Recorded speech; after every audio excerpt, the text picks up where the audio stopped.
What up, and welcome back to another stream for the Yu-Gi-Oh! Continental Clash here on the channel. You know me, my name is Lampy, and I am for this Continental Clash, the head coach and only coach of Team UK, and we have already coached and introduced the first two members of Team UK, which were first Crokies and then also Boba.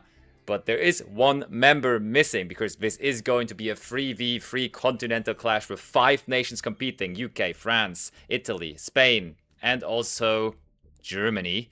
So the last and remaining member who's going to get into the action and into the coaching is going to be Raven today. So we will be having a nice little coaching session today with Raven, where we will hopefully get to a good understanding of the game already, because we will be starting out from the very beginning here once more. He has a very solid understanding of strategy games and stuff like that in general, though, so I'm very hopeful that we will be having some major success, and then we will have a third very strong team member. What's good, everyone? How we doing? So, yeah, Raven is also already live, and we will be then getting going with him shortly. But I think before that, I like to do a nice little warm-up game. So let's hop on and let's actually play around ourselves. But the coach has to be warmed up to actually be able to give some proper coaching, right? So we hop on the ladder. And what I like to do the last couple of days is to just to simply play. Oh, actually, off stream I played some of my Prime and Apophis deck, but as the Sprite deck is one of the decks for the tournament, I like to get my knowledge on the Sprite deck up a little bit more again. So we're going to be playing that here for a quick moment. Here we go. Yes! The third member goes into the action today, and they are very, very, very motivated. I already had a quick chat with them earlier, and they are ready to roll. And I hope I can make them enjoy the... Oh, no. We don't get to enjoy that game, but we go back in. I hope we get to enjoy them that whole game of Yu-Gi-Oh! Even more when they get to know it more and more and more. But I'm pretty hopeful. I'm pretty confident that they will be having a good time. We had a good time with the others as well, so I see no reason to believe that that would be any different today with Raven. And I'm looking forward to it because it should be a bunch of fun, really. It should be so much fun. Okay, I go for... They sent me first, interestingly enough, and my hand is good. Holy, my hand is really good. Let's just go starter first, because why not? Save us up against anything with the carrot. Boop. Here comes red. Ay, ay, ay. This is insane. This is insane. What are they supposed to do? Give me a jet. I feel like we've already won the game. They don't have max C. They don't have anything. It can only be me losing because of misclicks at this point. We did go through starters, so let's just get the double cross. They can scoop. They would never do such a thing. Never would they, right? Let's go through sprint. Yeah.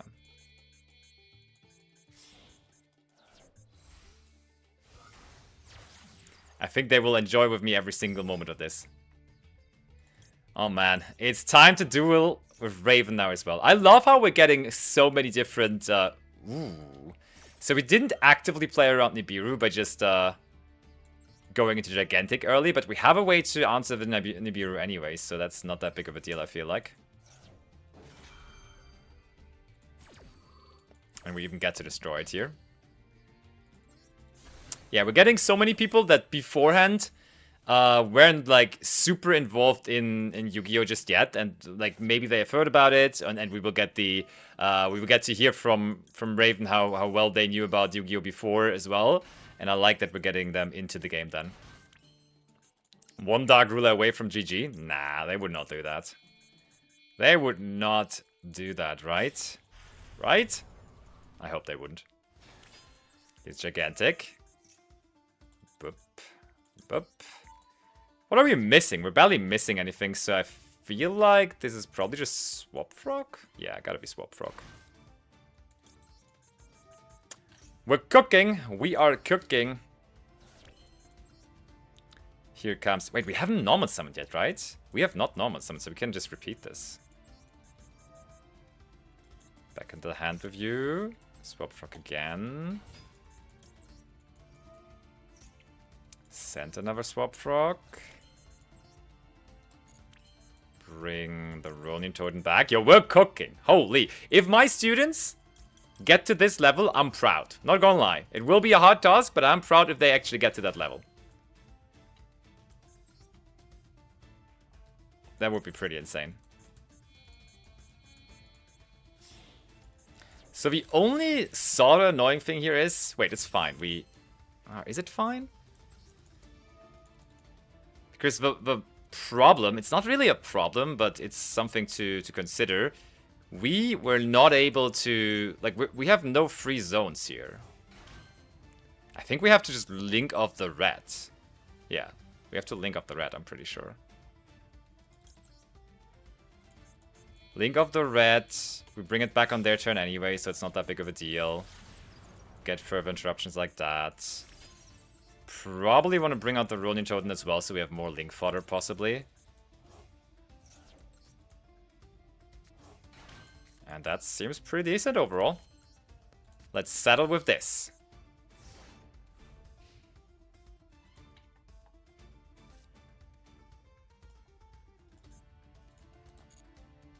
Okay, okay.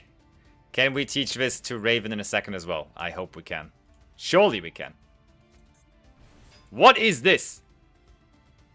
What do you mean, Crimson Firewing Pegasus? Level 6. Just normal summoning out like that. You gotta be kidding me. Chain energy? Ay, ay, ay. Do I have to chain anything to this? I think I'm good. This is some kind of burn deck, right? And they're burning themselves with another chain energy. Okay. Respected. I respect the grind. Let's just go IP.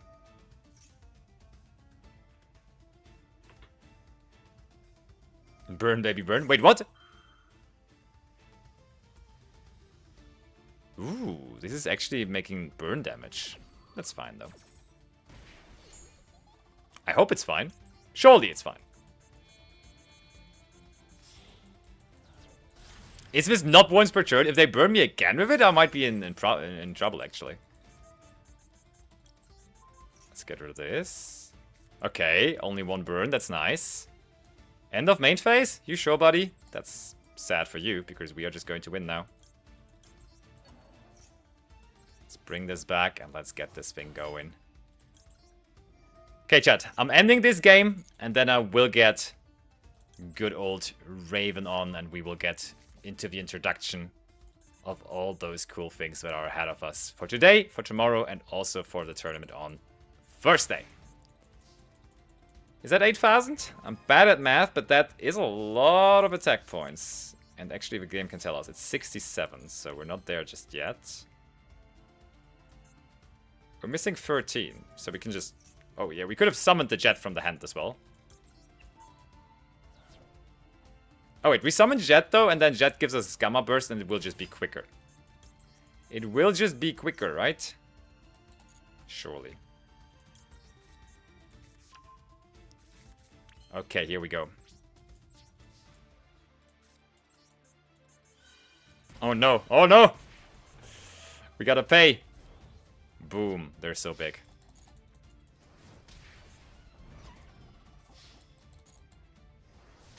They are so big. Easy. Easy, chat. That's how we're going to do it the entire time. And now let me get over to Raven and tell him that I'm ready.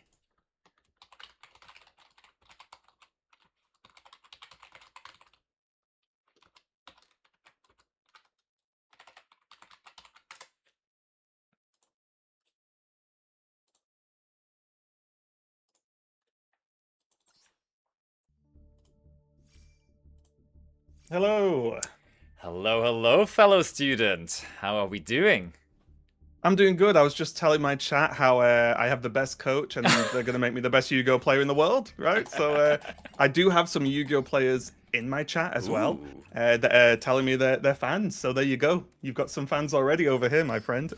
That's lovely to hear. I hope you're not... having too high hopes, because I'm, of course, normally... I know how to talk about Yu-Gi-Oh! Because I'm regularly a caster, as you are as well. So that is something I have, but of course, I'm not generally a coach. But I think so far with the other two team members of Team UK, I've done a pretty decent job. And I'm very confident and hyped that we're going to have some proper results today as well for your coaching too. So, Raven, my friend, what is your experience with Yu-Gi-Oh! In general? Have you watched the anime or have you played the game ever before? How does it look? Yeah, so I've definitely watched the anime when I was quite young. When I was young, my my auntie used to tape the shows for me because I used to miss them all the time. So I had those. I had multiple episodes on tape that I'd watch a lot. So you know, like the first series and stuff, maybe Yu-Gi-Oh! Kaiba, Pegasus, and so on. Those stuff. Is it? Was it Battle City? Is that the right? Yes. Was it totally? Yes. Totally right turn. Yeah. Even. Yeah. Yeah, so I thought like all that was really cool, like those early seasons and stuff was awesome. However, even though I've played a lot of card games. One of my main jobs is revolving around a card game. I've never actually played Yu-Gi-Oh. That's hilarious. Yeah, it doesn't really make sense, right? But yeah, I've never played. I had the cards as a kid, but because they were some cards and I was a little kid, I just didn't really know how to play, sort of thing. But I think that's what makes games like this cool now, right? Like nowadays, not like when I was young.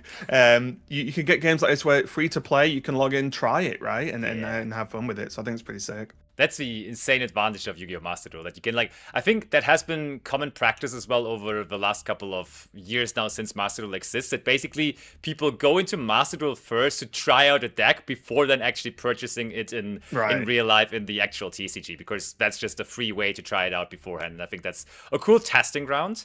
And it's also, of course, now for you, before even buying any cards, a good testing ground to get in touch with the game in general. I think that's really nice. Yeah, 100%. I was just telling my my chat that I'm looking forward to starting the game with someone to just help me out, and because I think I know the base rules of the game and like how sort of the rough back and forth works. Yeah. But I think one thing that one thing that got me a little bit was when you look at the sort of top tier gameplay, it looks a little bit intimidating. Now, that might not be the case once you just play yourself and sort of get into it, because obviously everything looks intimidating that you don't understand. But I think I think having you here to help me is gonna make me really really start to understand the sort of further than just I know how the base cards work level of things, which is good. Yeah, no, absolutely. I mean, when you're looking at World Championship gameplay, of course, in any, as you say, in any kind of category, in any kind of game, it will, of course, look crazy what these guys are doing. And I think in Yu-Gi-Oh! That can also be sometimes a little bit overwhelming. But since the whole tournament concept here of our Continental Clash also is for every team involving players that are beginners in the game and that are learning the game, I think we don't need to be afraid of that necessarily, because our opponents are also going to be on a beginner level. So I think even if we only make a little bit of progress and get you to, like, let's say a 50 out of 100, then you should already be like in a really good situation for the tournament that is ahead of us. And I'm confident we can get to that point for sure. Yeah, just make me not terrible. that is the level we're aiming for right now. All right. So why don't you screen share your screen here on the Discord, and then I'll get that up on my side as well. And then we will get into the basics, basically, by going into the tutorial. Let me get that over here. Boop, boop. Just let me know if that's good for you. Yeah, perfectly good. I'll just have it in the in-game scene now as well. And that is you. Nice. So I think the easiest we will do it is to just simply go into the solo mode and play the tutorial. And then I will, of course, on top of the tutorial, also give you my 2 cents and give you a little bit more of an advanced explanation on things. And that's, I think, how we get started the very best here. Sounds good. Let's dive into the first one. Sweet. So, we are going second. Oh, no, not like this. I was going to say that's interesting, right? Because that is something that comes up across different card games. Is it better to go first or second in any given game? So do you generally want to go first in Yu-Gi-Oh? You want to go first, for sure. There is dedicated strategies to going second. None of those are in the tournament, though. Like the 5 decks that are, because for the viewers as well, there is 5 decks between the players can pick. All of them are going first orientated, and you want to make sure to go first. Yeah. Cool. All right, so this is just a tutorial game. Normally, you would start with 8,000 life points, but this is only with 2,000 because it's for demonstration. But the 8,000 and 2,000, that is still, since the beginning and to this day, the win condition. The person that knocks out the opponent's life points first, in this case 2,000, in a regular game of Yu-Gi-Oh! 8,000 life points, is going to win the game. So that is there is a couple of exceptions, like there is some alternate win cons, but in 99% of the games you will decide who wins by who has no life points left in their tank anymore. So and then we're getting into monster cards. There is different variants of monster cards, but the one you have here is just a regular normal monster. We call this a vanilla, as like the color also is like a little bit vanilla, white-ish, or like rather yellowish, and you can just summon it out here as the game wants you to do so. So when you look at the card, there is a couple of things to recognize, and it's also like there in this pop-out window there on the left. The level, this one is a level 4, and there is anything from level 1 to level 12. Monsters from 1 to 4 can be normal summoned out without paying any tribute. You can just summon them out as it just tries you to do here. Then 5 to 6 will have you pay 1 tribute. One monster on the field needs to be tributed to normal summon that out, and then 7 and higher would even require you to tribute 2 monsters for it. And can that be any monster, regardless of the monster you want to tribute's level? Yes. Does that make sense? Yes. Okay, so it's just 2 things or 1 thing you have to tribute to do them. Yeah, totally. Okay, cool. No requirements beyond just being a monster that you want to tribute. Okay, cool. Okay, so then, and then the other thing, of course, you see there, the one thing is a sword, the other thing is like a shield. Pretty easy to understand, attack and defense. And I think this is pretty... this is a main difference in Yu-Gi-Oh! To other card games, because you just go ahead and summon it onto the field to already have it sit there. Basically, the zones also, as a general statement, it doesn't matter. Just summon them. Oh, good, because I did that way too fast. no, that's threw it down. That's completely fine. Like there is some decks and some niche situations where the zones matter, but in general, it doesn't matter where you summon those. Right. So, Cool. And now the thing is, in Yu-Gi-Oh, the battle is very specific because, first of all, when there is a monster on the opponent's side of the field, you need to attack a monster before you can attack the life points directly. So there is no direct attack before you knocked out all of the opponent's monsters. And then, when you go into the battle phase, so let's try to do that. That's that blue thing glowing. That's basically your command center on switching phases. You start with the drawing phase, where you draw a card for turn. Then standby phase, there's not much happening there. Main phase is where you summon monsters and do all the other stuff. And battle phase is where you battle. And that's also important because there is no going back and forth. I know for example, in other games, you can do some things first, and then you go battle. And Have then like you any go... order, yeah. Yeah. But here, it's really dedicated to just the battle phase where you are able to battle. Okay. So let's go in there. And then the thing is, it always depends on the position the monster is in. So you can only attack when your monster is in attack position. That's quite simple. But then how the battle resolves is going to depend on what the position of the other monster is. So if you're battling a monster that is also in attack position, like this one here, we can try attacking that monster as it also tries to do us. It is going to compare attack points with attack points. So they had 1,500 attack points, and therefore you did 300 damage to their life points. If this monster would have been a defense position, though, and let's say it also had 1,500 defense points, there is no damage to the life points, because it only is going to only going to have life points damage when both monsters are in attack position. Right. So yeah, that's the value of it can't attack, but it soaks a full hit regardless of how hard it gets hit. Basically. Exactly. And also another thing that is quite unique to Yu-Gi-Oh! After this battle, everything about the battle is forgotten. You see, your monster still sits there, 1,800 attack points, 0 defense points. So there's like, the moment the battle is over, there is like, it doesn't remember any of the damage or anything. Your opponent now again needs a monster with 1,000 attack points to actually get rid of it. Okay, and no damage permanence. So basically, once an attack starts, everything is just resolved within that one attack, and then it's basically a fresh reset onto it again. Exactly. And also, this situation was very simple, as it was just one monster on your side and one monster on your opponent's side. There is also never, like, even if there would be multiple options on the opponent's field, it's always 1v1. You, as the attacker, decide, hey, I'm attacking with this monster, and you're also deciding on the attack target. So there's like, your opponent cannot get in between with another monster or something. You, as the attacker, always are in charge and say, hey, my monster is attacking your monster, this on this. Right, so the battle phase is basically a lot of instances of single 1v1s, Yes. basically, like in a very sort of base level way to explain it. No, for sure. Yeah, okay. Absolutely correct. Okay, so this was all we had to do here in the turn, and yeah, then you always go back to the blue thingy there, and you just go with your faces, and your opponent comes in now, and they have a monster with 1800 attack points as well. What would you imagine? What could happen now with two monsters that have the same stat line here? Those two 1800 attack point monsters. There's two possible outcomes in the way the game's rules can work. Either nothing happens, or they both get destroyed. I would be. I guess there's an odd one where like they could have it so an attacker always wins or a defender always wins. But I would guess it's either. With this game and the way it works, I feel like both get destroyed. It's just a clash and there's no winners. Yu-Gi-Oh! is an aggressive game, so both monsters get destroyed. That's what I meant. Yeah.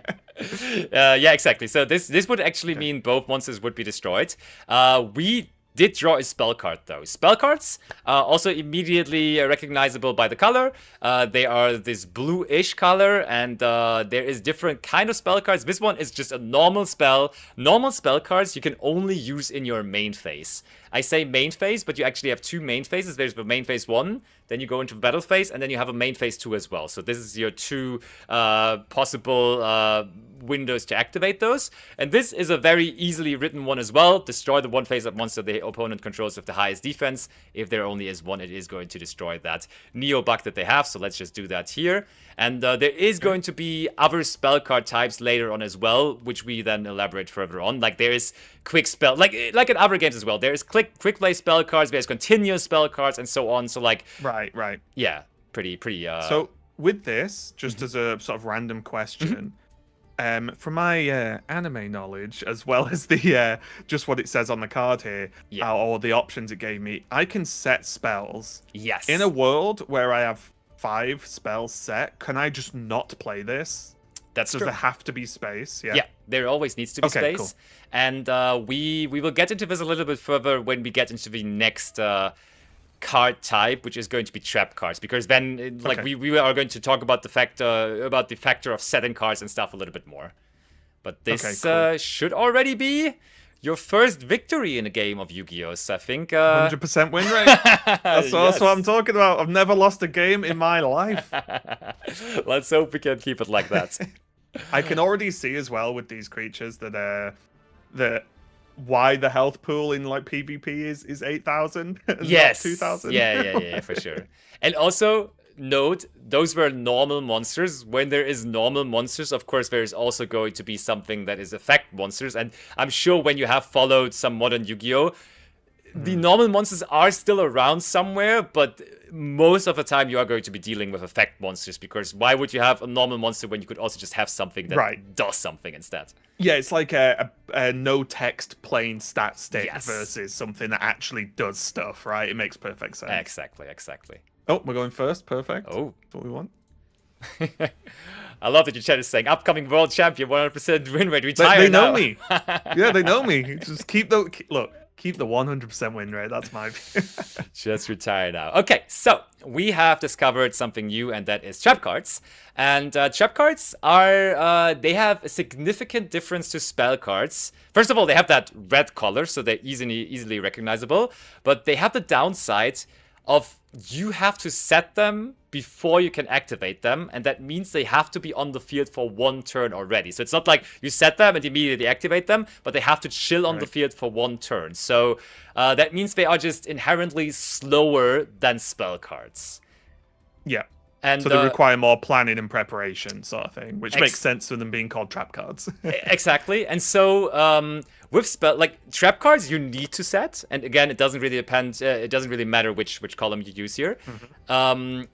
The thing is, you can then get into a little bit of a faking game with your opponent, where you only have spell cards. So in general, spell cards, like the normal spell card that you can only use on your turn, there is no real reason to ever set it, because you're only making it vulnerable on the field, because your opponent could destroy it on the field, and in your hand it's much safer.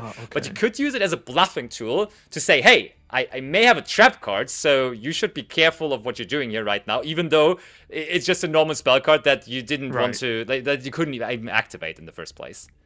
Yeah, and if they're set, they still follow the rules of you could just use it from that point onwards in a main phase, right? If Yes. that's the type of spell it is, obviously. Yeah. For normal Okay, cool. spells. So there's the only downside is the card can potentially be targeted, Hmm. and also it takes up a slot, but it could be targeted from your opponent, but it's a good bluff. Okay, Yeah, I think got it. the taking up space is not not necessarily that big of a Okay, deal. I think you're not often getting you to can that you point. can tell my lack of experience. I'm like, oh, I've No, only no, got that's fine. 5 I mean, slots at any you're given asking a lot of time. questions, and that's beautiful. That's perfect. Okay, let's play you.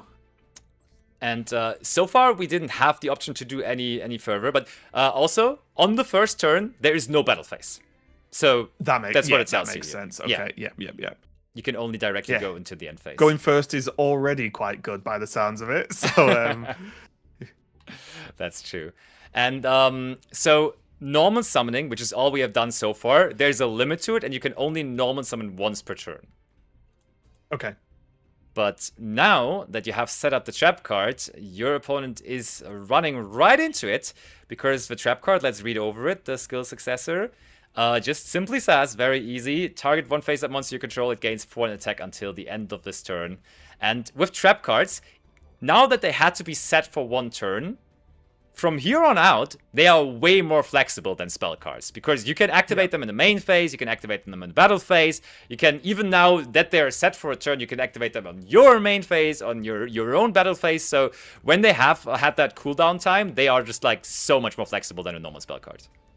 Yeah, this is good. I'll be honest, I didn't clock the one turn it needs to be set for is my turn. Yes. Because I was like, oh, does it have to come back to me No. before I can use it? And then obviously we'll know it's a trap card. It's going to be likely used on their turn, right? Or yeah, that makes sense. That makes sense. Yeah. Okay. For sure.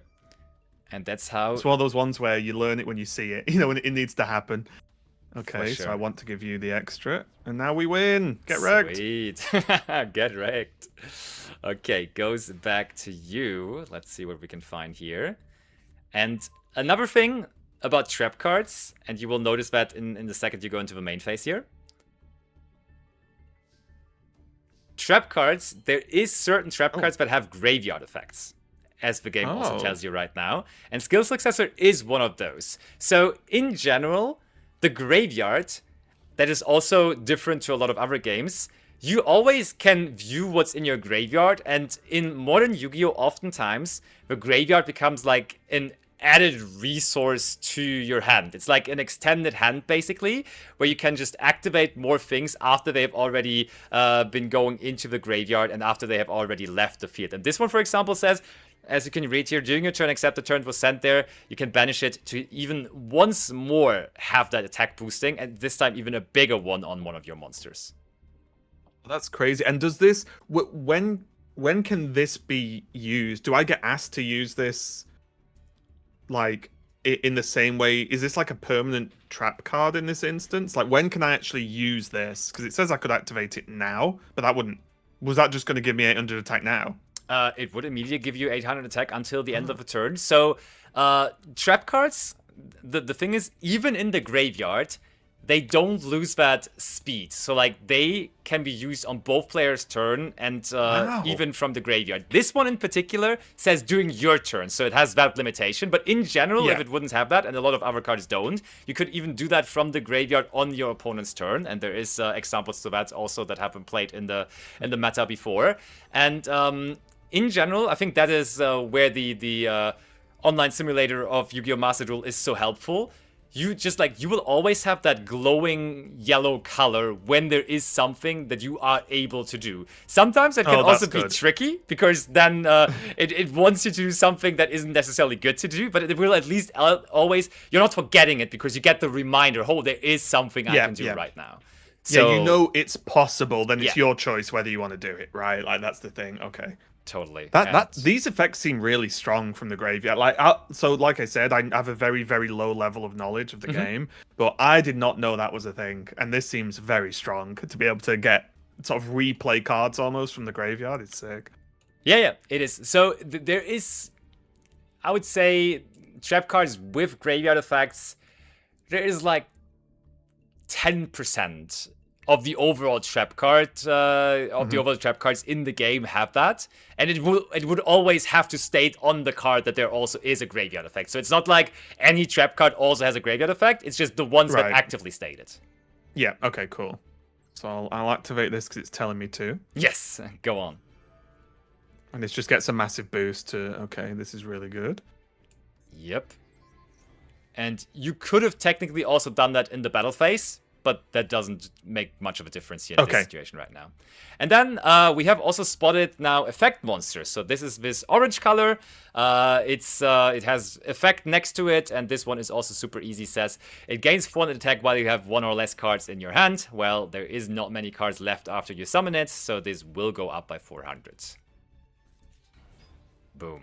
Okay, I see. So yeah, these are the stronger types, right? Because they do something other than just being the attack or defense. I see. Yeah, for sure. And then there is there's all kind of effects, and we're definitely going to get into that later on as well. Like there's on summon effects, there's continuous effects like this one that is just going to be applying as long as it is on the field, and there's also situational effects that have like a special trigger, basically. For example, when this monster is being attacked or something like that, it could be a trigger, or when this card is sent to the graveyard, and then, yeah, you have different kind of triggers like that, and we'll always have those triggers basically set on the card. It's going to be written on the card when that's going to be applied. All right, 2 out of 2. 200% win rate now, because that's definitely how win rate works. I'm sure it does. Okay, and now the most crucial one, because this is going to be one where we will have the regular rules of Yu-Gi-Oh! Actually applying, at least when we are looking at the starting hands, because this is how a regular game of Yu-Gi-Oh! Goes, with 5 cards in your opening hand. We're still not there for the life points just yet. It's only 4,000 life points, but this is going to be at least 5 cards in hand as it is in a regular game of Yu-Gi-Oh! And then we note the going first player, because it already is quite the advantage of going first, does not draw an extra card, and then the going second player does draw a 6th card when they start their turn. Okay, let's go through those cards. What do we have here? Should we start the menu? Start the monsters. Yeah, sure. Okay. So this one's straightforward, right? That's just a dude. Totally. As is this one. Okay, that's fine. Yep. And then we saw this earlier, which seems like a really good card to just nope an opponent, which is good. This seems really good. And field spell does. Wait, so is that just on? Does that just sit there and just work every turn until someone does something about it? Yes. Field spells are something that are continuously applying the entire time, and when you see the word field spell, it does even mean that there is a special zone for it. As you see here, there is basically another zone next to your 5 monster zones. That is the field spell zone. So just try activating the Sorcerer's Spell Wall here. So that is another type of spell cards. Ah, I see. And both players can only always control 1 field spell. But also, when you're, for example, trying to activate another field spell, that is just going to activate the new one, and the previous one goes into the graveyard. But that is continuously applying. Some field spells even apply to both players, but it would state that on the player. This one, for example, only goes for your own monsters. Yeah, this seems really good. Okay, or at least really good with my level of Yu-Gi-Oh! Yeah. Of like, this is just plus 300 attack on your turn, and plus defense on your opponent. Seems great. Trust me, it's amazing. It would easily be in the World Champions deck. Oh, right. Okay, cool. So this one as well looks very good. Yeah. I mean, Tornado. It is very, very good. It was actually, like, that card is... Most of those cards, and also this card, is, like, 20 plus. At this point, probably 25 years old. And this definitely saw play in, like, even meta decks, because it's a really, really good card that can just deal... like, the cool thing about Dust Tornado is, first of all, it can deal with some things like the field spell here that is presented to you, but also, when you set it as a trap card, it gives you the ability to then be activated in the end phase. So far, when we went into the end phase the entire time, that basically always only meant that we were ending our turn. But the end phase also is where quick effects or trap cards can be activated. So when your opponent is setting one of their trap cards, or a possible bluff, or at least they are setting something into the spell and trap zone, you then at the end of a turn with Dust Tornado can basically snipe it out and destroy it before they would ever have the chance to activate it, because when they have a trap card, they couldn't even activate it, yeah. Yeah, So I like that. So we should set this, right? This seems good to just have. Totally. Yeah, okay, cool.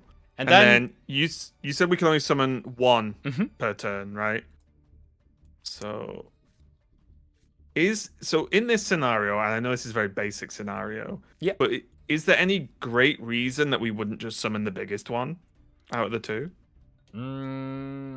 So when you summon the small one first, they might decide to go in with one of their, like, for example, with something that is 1700, and then you could go in with your 1800 guys. So you would use. Oh, you can attack straight away, can't you? They can, yeah, they can. Yay! But like, if I play a monster, I can attack with it. Yes. That turn. You are now turn 1, so you have no battle phase. But after that, every single time there is no waiting on any monster. There is no cooldown or something like that. You can always attack the very first turn the monster is summoned. Okay, I need to drill that into my brain. Yeah, that makes more sense then, right? Because they could play like, oh, I've got a 1700 monster, so I'll do that, beat yours, but then I can just follow it up with this one, no problem, right? Okay. So you know, I'm gonna do that. Just try it out. Let's see where it brings us. Oh, true. And then also, it's boosted. Oh, sorry, go on. Oh, yeah, of course, yeah. Because that crazy spell. This, it's worth us just holding on to, right? We don't need to set this for any real gain. Yes, absolutely. Okay, cool. No battle phase, so we just go to end phase. It's turn 1. Got it. Perfect. So they have D-Spell, another old school classic. Okay. And here, I think, so they are activating D-Spell. Let's hover over their D-Spell to get it up. Oh, sorry. Yep, there you go. Yep, there you go. So this basically just says target one face-up spell and destroy that target. And they are trying to destroy our field spell with it. And here, as you're already, like, the game gives you the option to chain your Dust Tornado. But here is a common beginner mistake that we want to avoid. Destroying a card does not necessarily negate its effect. Like, D-Spell is already on the chain, is already resolving, and is a normal spell card. So when you would now chain your Dust Tornado, destroying the D-Spell, all that would happen is you would destroy the D-Spell that would be leaving the field after it is done its duty anyways. And because the D-Spell already basically is activated and resolving, as there is no, like, in Yu-Gi-Oh! The card does not need to stay face up to resolve, then you would, like, still lose your own spell cards. So destroying does not equal negating. There's cards in Yu-Gi-Oh! That negate, and there's cards that destroy, and destroying is absolutely not the same as negating. Okay, so let me just see if I can wrap my head around this. The chain in Yu-Gi-Oh! Is... it starts with the first card played and then moves down, as opposed to going with the latest card played and then going down. Does that sound right? No, it would still be like D-Spell right now is chain link 1, as it also has that 1 on it. And if you would activate the Dust Tornado here, it would still be chain link 2, and it would also be resolving, like, the chain resolves backwards. Chain link 2 resolves first, chain link 1, so, like, I think in most other games it is as well. But still, like, the important thing is, like, just, it has been a meme in the game for forever that, like, that is the most common beginner mistake, that you're like, oh, I'm negating this with my card that destroys it, but that doesn't negate it. So it's the difference between destroy and negate. Yes. Okay, cool. Okay, because I was a bit confused because I expected the chain to go in the order you've just confirmed that it does, and I thought it went the opposite way in this. No. You are, yeah, that makes sense. So it's just because this says destroy a card, but who cares if it's destroyed? It's already been activated, basically, right? So, okay, I understand. So we do not want to use that, right? Correct. Okay, I am not a complete noob anymore. Got it. So they have summoned Kuri Bandit, which is a cool retreat of Kuribo. Do you remember Kuribo from the anime? Oh yeah, I love Kuribo. Yeah. For sure remember. At this point, I think it has probably, like, I don't know, 50 retreats or something, and that is one of them. And this one's kind of cool, as in the end phase, it will tribute itself and then look at the top 5 cards. And if you activate the spell or trap card, you can add that to your hand, and the rest goes to the graveyard. You can't really do anything about that, but now, as we are in the end phase, which also, like, you always see, of course, on the stone which phase we're currently in, this is probably where activating your Dust Tornado could be quite nice, because you could deal with that set card before it would ever have any impact. Yeah, so we can actually just go for this. Wait, hang on. Oh, effect activation. Select a card. So wait, hang on, I'm so confused. I pick the one on the back? Yeah. Yeah. Oh, right, I see. Yeah, that makes sense. And so Dust Tornado also gives you the option, additionally, to set a spell trap from your hand. But there was no reason to set the Smashing Rod in the first place, so there also is not much reason to do it now. Yeah, I bet a lot of people click things to click it, right? It's like, oh, do stuff, right? Yes. Oh, I can do stuff. I should do it, right? Yeah. 100%. Okay, now this is going to do its effect. Makes sense. And they have found spells and traps, and they add the remove trap to their hand. Okay. And the rest goes. Oh, and the rest go to the graveyard. Okay. Okay, and we have picked up Tune Warrior, which is going to bring us to another very, very important lesson. Because let's get Tune Warrior up. By the way, if you want to pay closer attention to a card, you can just click on the image on the left there.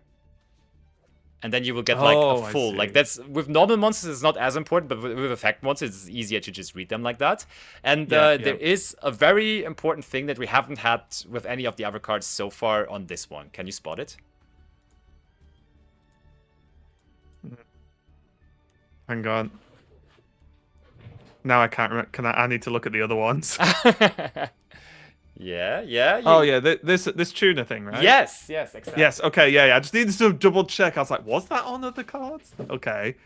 So tuner is something that is going to get us into a whole different complex of the game, because when you go out of this view right now and go back to the field, one thing that has also changed since the last 2 duels, and you can already see it right here. What could that be?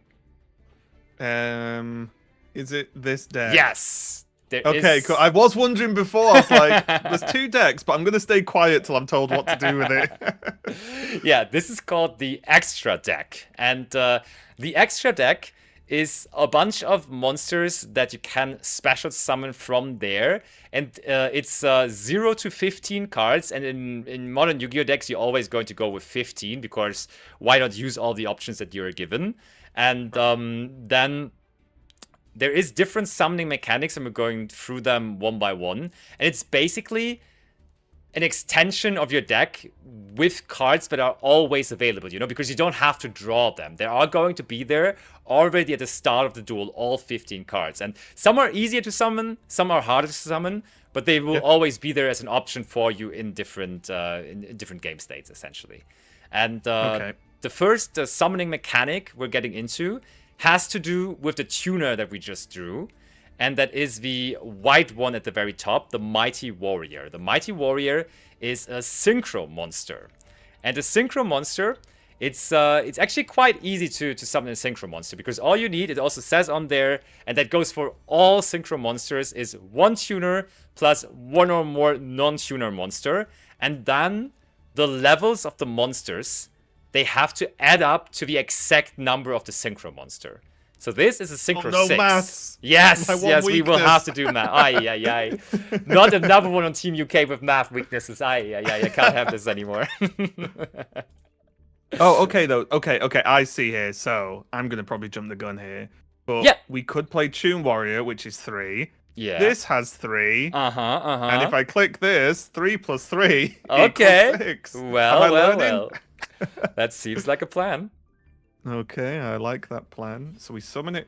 Oh, and this is glowing because I can do it. Okay. In terms of stepping away from me learning the game, but in terms of just game design and like UI, I like it because I need to be reminded of this stuff. Very beginner friendly for sure, yeah. So okay, and this makes sense, right? I can't do anything else with these because I'm not in the battle phase, and if I go to the battle phase, I can't do this summon. Yes. Is that correct? Yeah. Okay. That is correct. So it gives you the option to do the other thing as well. We are going to pass up on this for now, as we will be learning about link summoning a little later. So let's just go with the synchro summon for the moment. Got it. Select the card. Yeah. And yeah. And so monsters that you use for synchro summon, they will go to the graveyard. Okay, so they're just okay, makes sense. And I'm just gonna assume. Oh, yeah, there's something Wait, changing as well. There is now the 2 extra monster zones available as well. So we're summoning from the extra deck, so these zones become available. These mainly have to do with link monsters, though. So link monsters definitely always need to go into the extra monster zone first. And because that is the case, and you also have link monsters in your deck, you usually want to summon everything else still in the main monster zones to not block your link zones, not your extra monster zones. Yeah, that makes sense. Okay, cool. Oh, we got a little synchro animation. Okay, I like it. There we go. Mighty Warrior. Okay, and what? Sorry, I didn't even read what this guy did. So obviously we know about the summon. If this card destroys an opponent's monster by battle, inflict damage to your opponent equal to half the destroyed one. Oh, that's quite nice, right? Because if we won a battle by like 100 points, we would have only done 100 damage. But this just halves the attack and then applies it. Yep. Oh, okay, quite like that. Still don't need to play this smashing ground, so we just move on. Yep, perfect. Oh yeah, I can just punch him. Decent damage in, yes. We have no monsters, so we can attack directly. Got him. Almost done with them. I like the what would you call it? Like the arena animations as well. When this stuff happens, it's kind of cool. There's some real beauties in that. Like the coolest one out of them all. You probably do remember like Blue Eyes White Dragon from the anime alone. Oh, of course. Yep. And there's like a special animation when Blue Eyes White Dragon attacks for game, and it's like that white storm that they are punishing out and everything. It's so cool. Like a lightning bolt just flying over into the opponent's face. It's such a nice one. Yeah, I'm liking the way this works already, and this is the tutorial basic background with basic cards. So like, I am sure there is plenty to offer. There is. Tribute one monster, then target one card your opponent controls, destroy it. Okay, this seems okay. Yeah. But just to jump the gun, we can just smashing ground and smack him, right? Oh wait, I like where your mind is. That would immediately be the game. I need to step in as the educational teacher that I am here, though. And as we are trying to get into the other summoning mechanics later on as well, I would like you to just summon out the monster that you also have there. And then we're delaying things a little bit because we want to get into the other summoning mechanics later on as well. So you can set the trap card too, but we're even not destroying their monster. We play with our opponent here a little bit. Okay, that's fine. So we go to battle and just skip, right? Oh, we don't need main phase too. You could have even immediately clicked end phase. Like if you, for example, right. Yeah, if there is no business of being in the battle phase because there is no battles to be won or anything, then you can just straight go into the end phase. Oh, so you don't actually have to move through the phases if you don't want to for whatever reason. Okay. It will just skip them for you, yeah. We don't want to do this, right? Nope. Okay, that makes sense.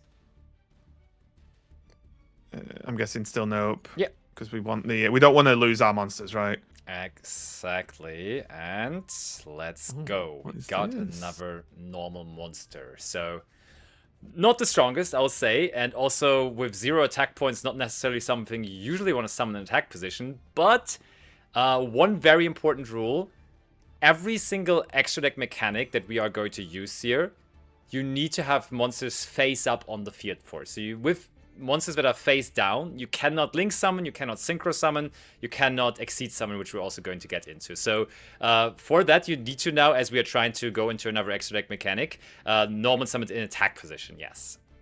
Okay. Can you do it if they're face up but in defense? Yes, you can. Not? You can. So yeah. So this is mainly if you're instantly summoning them, wanting to do something with them. Yes. You have to do this because it's the only way to have them hit face up on the board that turn, right? Exactly. Okay.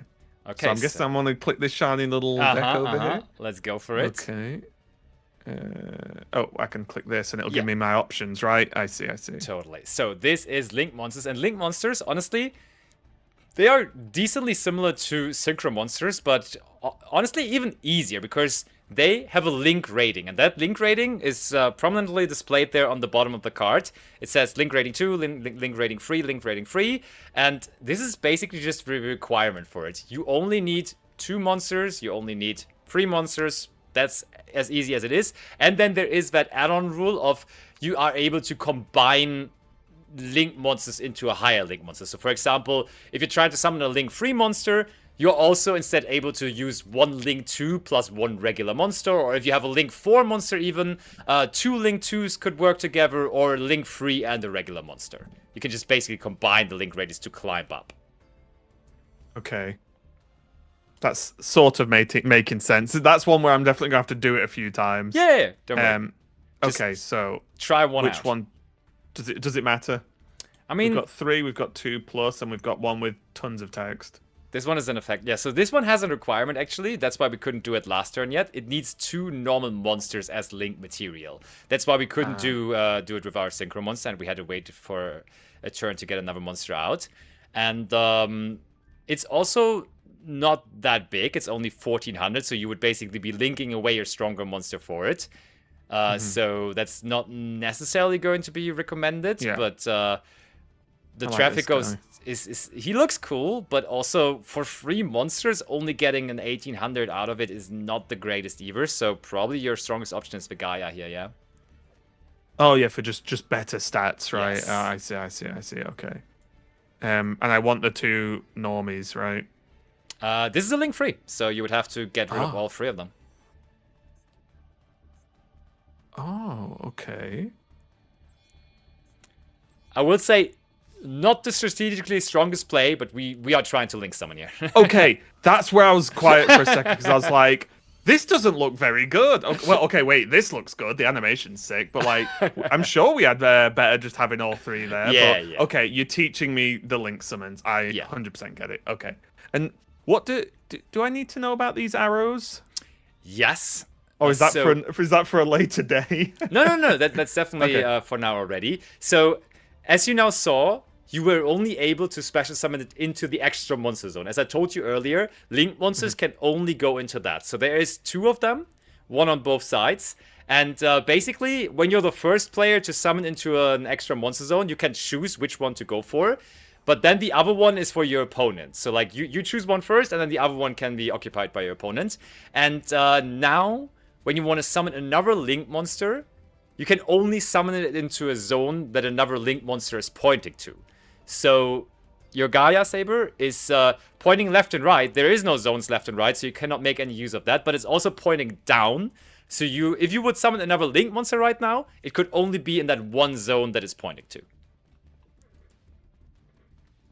Okay, I'll tell you something. If you asked me to guess that mechanic, I would never have guessed it, if I'm being honest. Okay, but that's okay. So you can actually, you only have 1 slot to start, but you can actually increase the space you have for them by, linking them, which makes sense with the name. Okay, got it.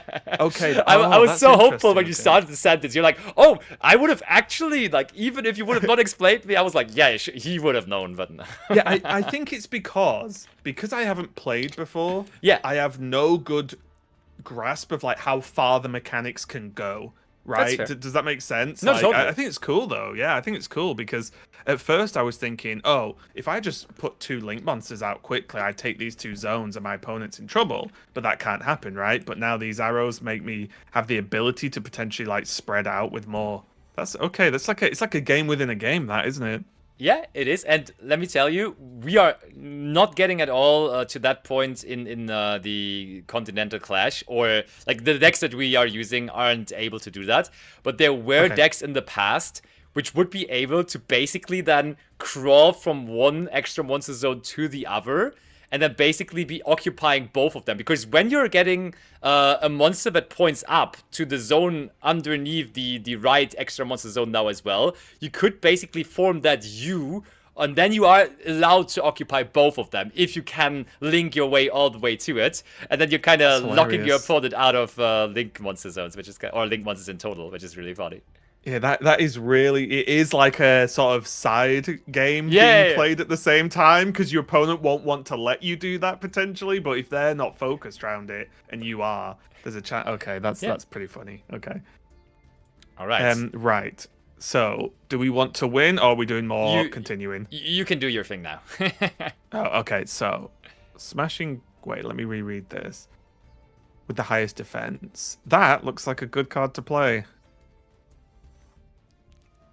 I think you may have wanted to do that in the exact different order, because if you would have destroyed the Giant Soldier of Stone by battle first, you would have done 1300 points of damage, and then you could have still done the Smashing Ground on the remaining monster, as then it would have been then the monster with the highest defense. Do you understand? Right, okay. Because you can also, in main phase 2, use the Smashing Ground. It's not a biggie, but it would have been a little bit more damage overall. No, that makes sense. Yeah. So at this point, because this needs, I have to tribute, I can just go to the battle phase and attack, right? Yes, for sure. No. And then... Yeah. I see. Okay. And then we can just end. Also, whenever it is giving you the option to activate your Ballista Squad or to activate basically anything, right-clicking will do. You don't need to always find the cancel button. You can just right-click, which probably makes it a lot easier. Yeah, right? yeah. Perfect. Again, fantastic little design choice. Yeah. Target 1. Wait, what is this doing? Let me have a little look. Target 1 non-token, normal monster you control. Tribute that monster, and if you do, destroy the monster your opponent controls. Okay, so... Well, activate... Like, well, technically, what would happen if you would chain your Ballista Squad now? Would everything... Oh, I didn't mean to press that! Oh my god. I'm an idiot. Okay, so if I did the Ballista... Let me think. So it would technically cancel out their plan because there wouldn't be a monster to destroy, but I would have just destroyed my own monster anyway, so it would have just like neutral cancelled anything, so it wouldn't be worth doing, right? Yes, that was luckily that was the outcome, yeah. Luckily the result would have been not activating the Ballista Squad. Yes, okay, so my thought pattern of how the chain works and how those cards interact makes sense, right? Yeah. You basically, if you would have activated it, you would have only lost your own Ballista Squad, and you want to keep that around, of course. So yeah, the outcome would have just been the same. Yeah. Okay, cool. Okay, well, we've not got tons of options. Well, I brought you into a real battle with that bot now. I'm sorry that we may be... Oh no, we may be losing our win rate here. Ay. No, we're fine. I believe someone once said heart of the cards. Okay. And it will be okay. I hope so as well. Oh, that's a good pickup. Oh, what do you do? Hang on. So... Yeah, go on and read it. Destroy that monster. When this card loses, when the monster is played. Wait, when the monster is destroyed, Oh. So this will just reborn one of the monsters from your graveyard, and this is a new card type as well, as this is a continuous trap card. That means it will stay on the field as long as it is destroyed in any kind of way. Oh, okay. So and for continuous traps, I know this is probably unlikely to happen, but now I'm just thinking of rules questions. Can I put a new trap on top of a trap that's already there and that would replace it? Or if it's there, and that's just the way it is until it's gone? Yeah, it will block the zone. It will be staying there. Cool. Okay, so I can play that. There's a chance. What do you mean there's a chance? You're able to bring back one of your most powerful monsters with it. So is this worth doing now to basically block an attack, or is it better to wait on my turn so I can summon it and then just attack? I like your way of thinking. So I think it's definitely not correct to do it now, because you can always do it in the battle phase if you're really afraid of the attack. Yeah. But also, maybe you're okay with just simply taking these two monster attacks because your life points will be okay with it, and then try to maybe win the game later on. Yeah, okay.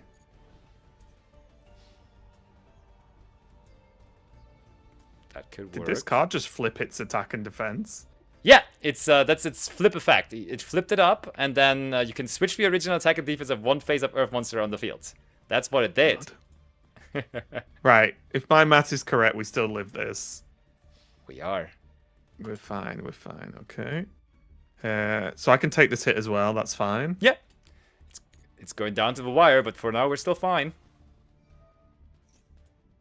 So they're gonna flip now. Okay. They're flipping them both back face down. That's the effect of that sand burst. Okay.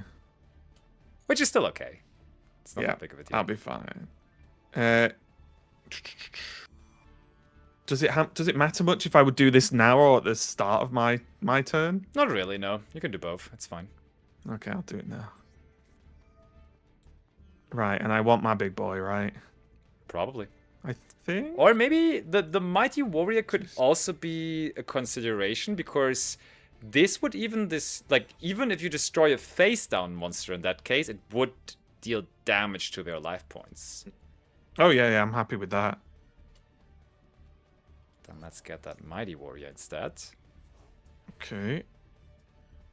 We don't need to do these. Don't think so, no. Okay. God, this has got a bit tense for a tutorial game. If you control no monsters, special summon one level 4 or lower. Oh, we get monster punished from for the doing deck. it in the end phase already, because Yeah, because we could have done that first, right? but Oh, that's good to know, though. Okay. Right. So, if I click this, I can just use this now? You could, but do you really need it? I guess not, no. We don't need this. And this does nothing, right? Because we control a monster. As long as you have a monster, it doesn't, yep. So, they're both the same. Yeah. So it doesn't really matter which one you go for. This doesn't matter now, right? The extra damage doesn't change anything, right? When you're battling against defense position monsters, it doesn't matter anyways. And like the effect that it has, it only works with their attack points. So like your attack points don't matter to that. Yeah. Yeah, that makes sense. Okay. No, thank you. So my So that'll do warrior 250, activates. right? Yeah. Okay. Okay. 250. Okay. And we just move on, right? We don't need to do anything else, I don't think. Yep. Sounds good. Cool. Well, let's see. I can't lose to this Whoa, tutorial. whoa. Okay, now What is this? Oh, target. Okay. now you want to be careful, because Call of the Haunted says that when the card gets destroyed, Call of the Haunted, the monster you brought back with it also will be destroyed.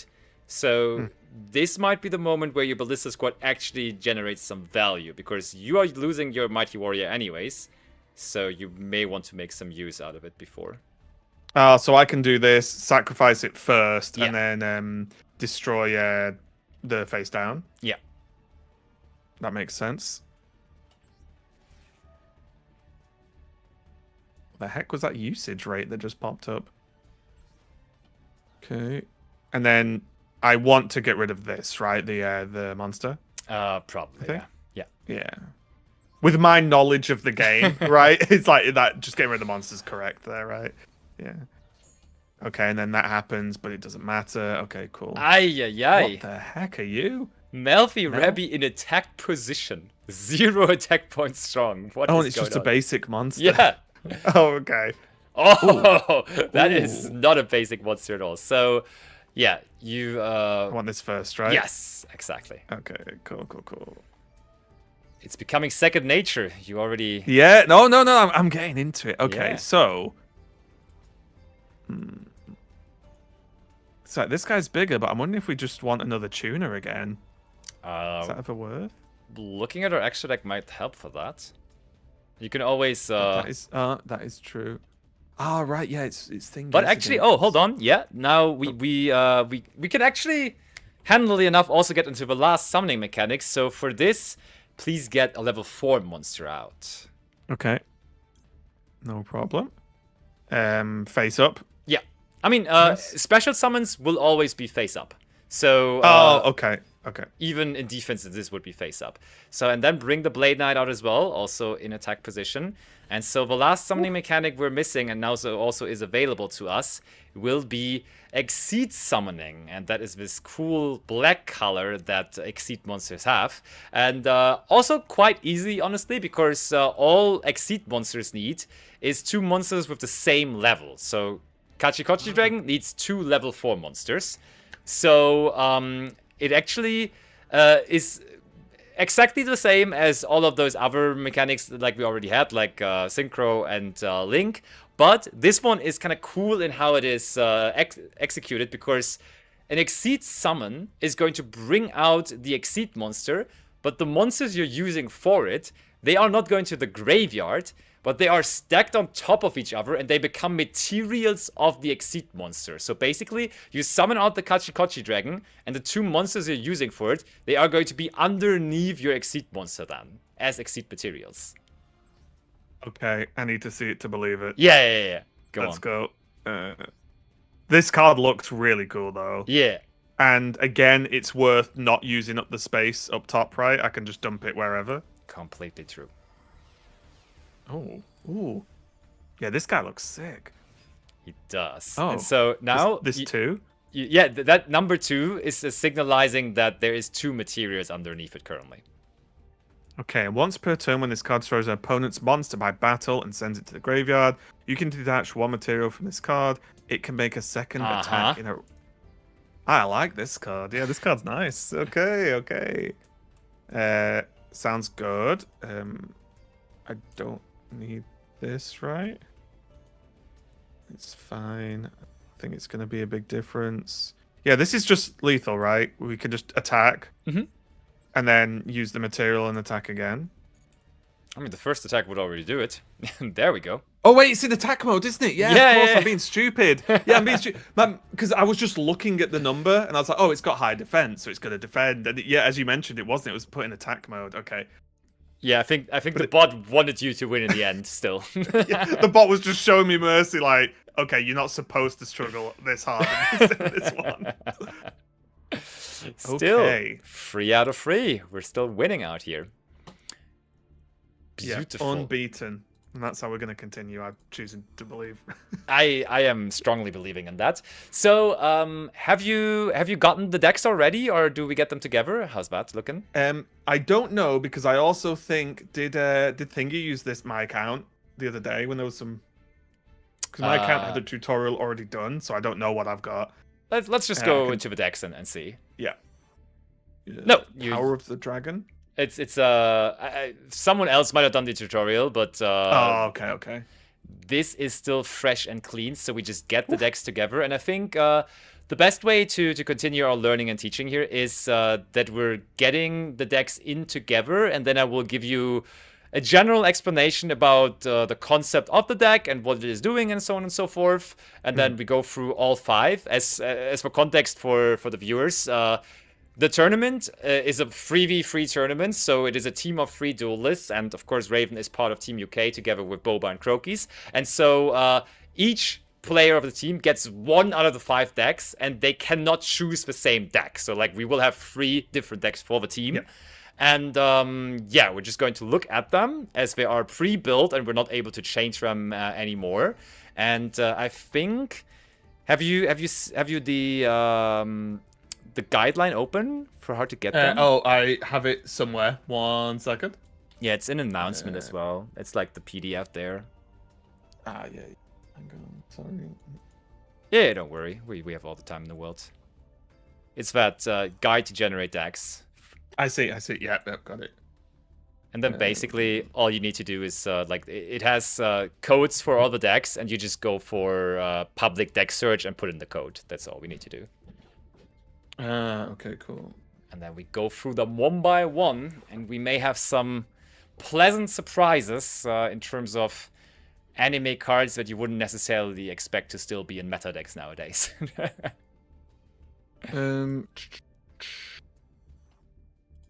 I see. Okay. It was just I've got it now. So does this work? So it's like this? That seems good. Yeah, perfect. Is that blue eyes? Uh-huh, Okay, yeah. hold on. All right, yeah, just copy it. Copy deck. Sure. Yeah, for sure. So this is now in our deck section, and we can go back to our decks. Okay, and I just do the others, right? Yeah, sure. Let's do all of them now. Yeah, I'll just get them all the do all the boring stuff quick first. That's fair. Wait, is it not? That's correct. Yeah, it's right.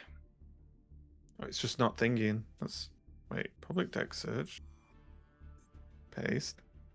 Oh, there we go. Okay. Yeah. Copy. Back. Wonderful, wonderful. And then K9. Okay. Is that a doggo deck? Does this look like doggos to you? We shall. I'll be honest, I am just spam pasting them in. Let's have a look. Everything's called K9. K9? Why is that related to doggos? Is that like a dog brand or something? It is, but also a dog's a K9, right? Ah, so I didn't know whether it was. Yeah. I see. Some thingy. Yeah. No, I'm already clicking the wrong things now. I'm losing track of what I'm doing because I'm thinking about dog decks. Wait, is that Labyrinth? Okay. That looks good. Yep. There's that one, and just this last one, Mimighoul. Mimighoul. Okay. Mm-hmm. The Mimighouls. Seems good. Okay. So now I should have. Oh god, they're called deck.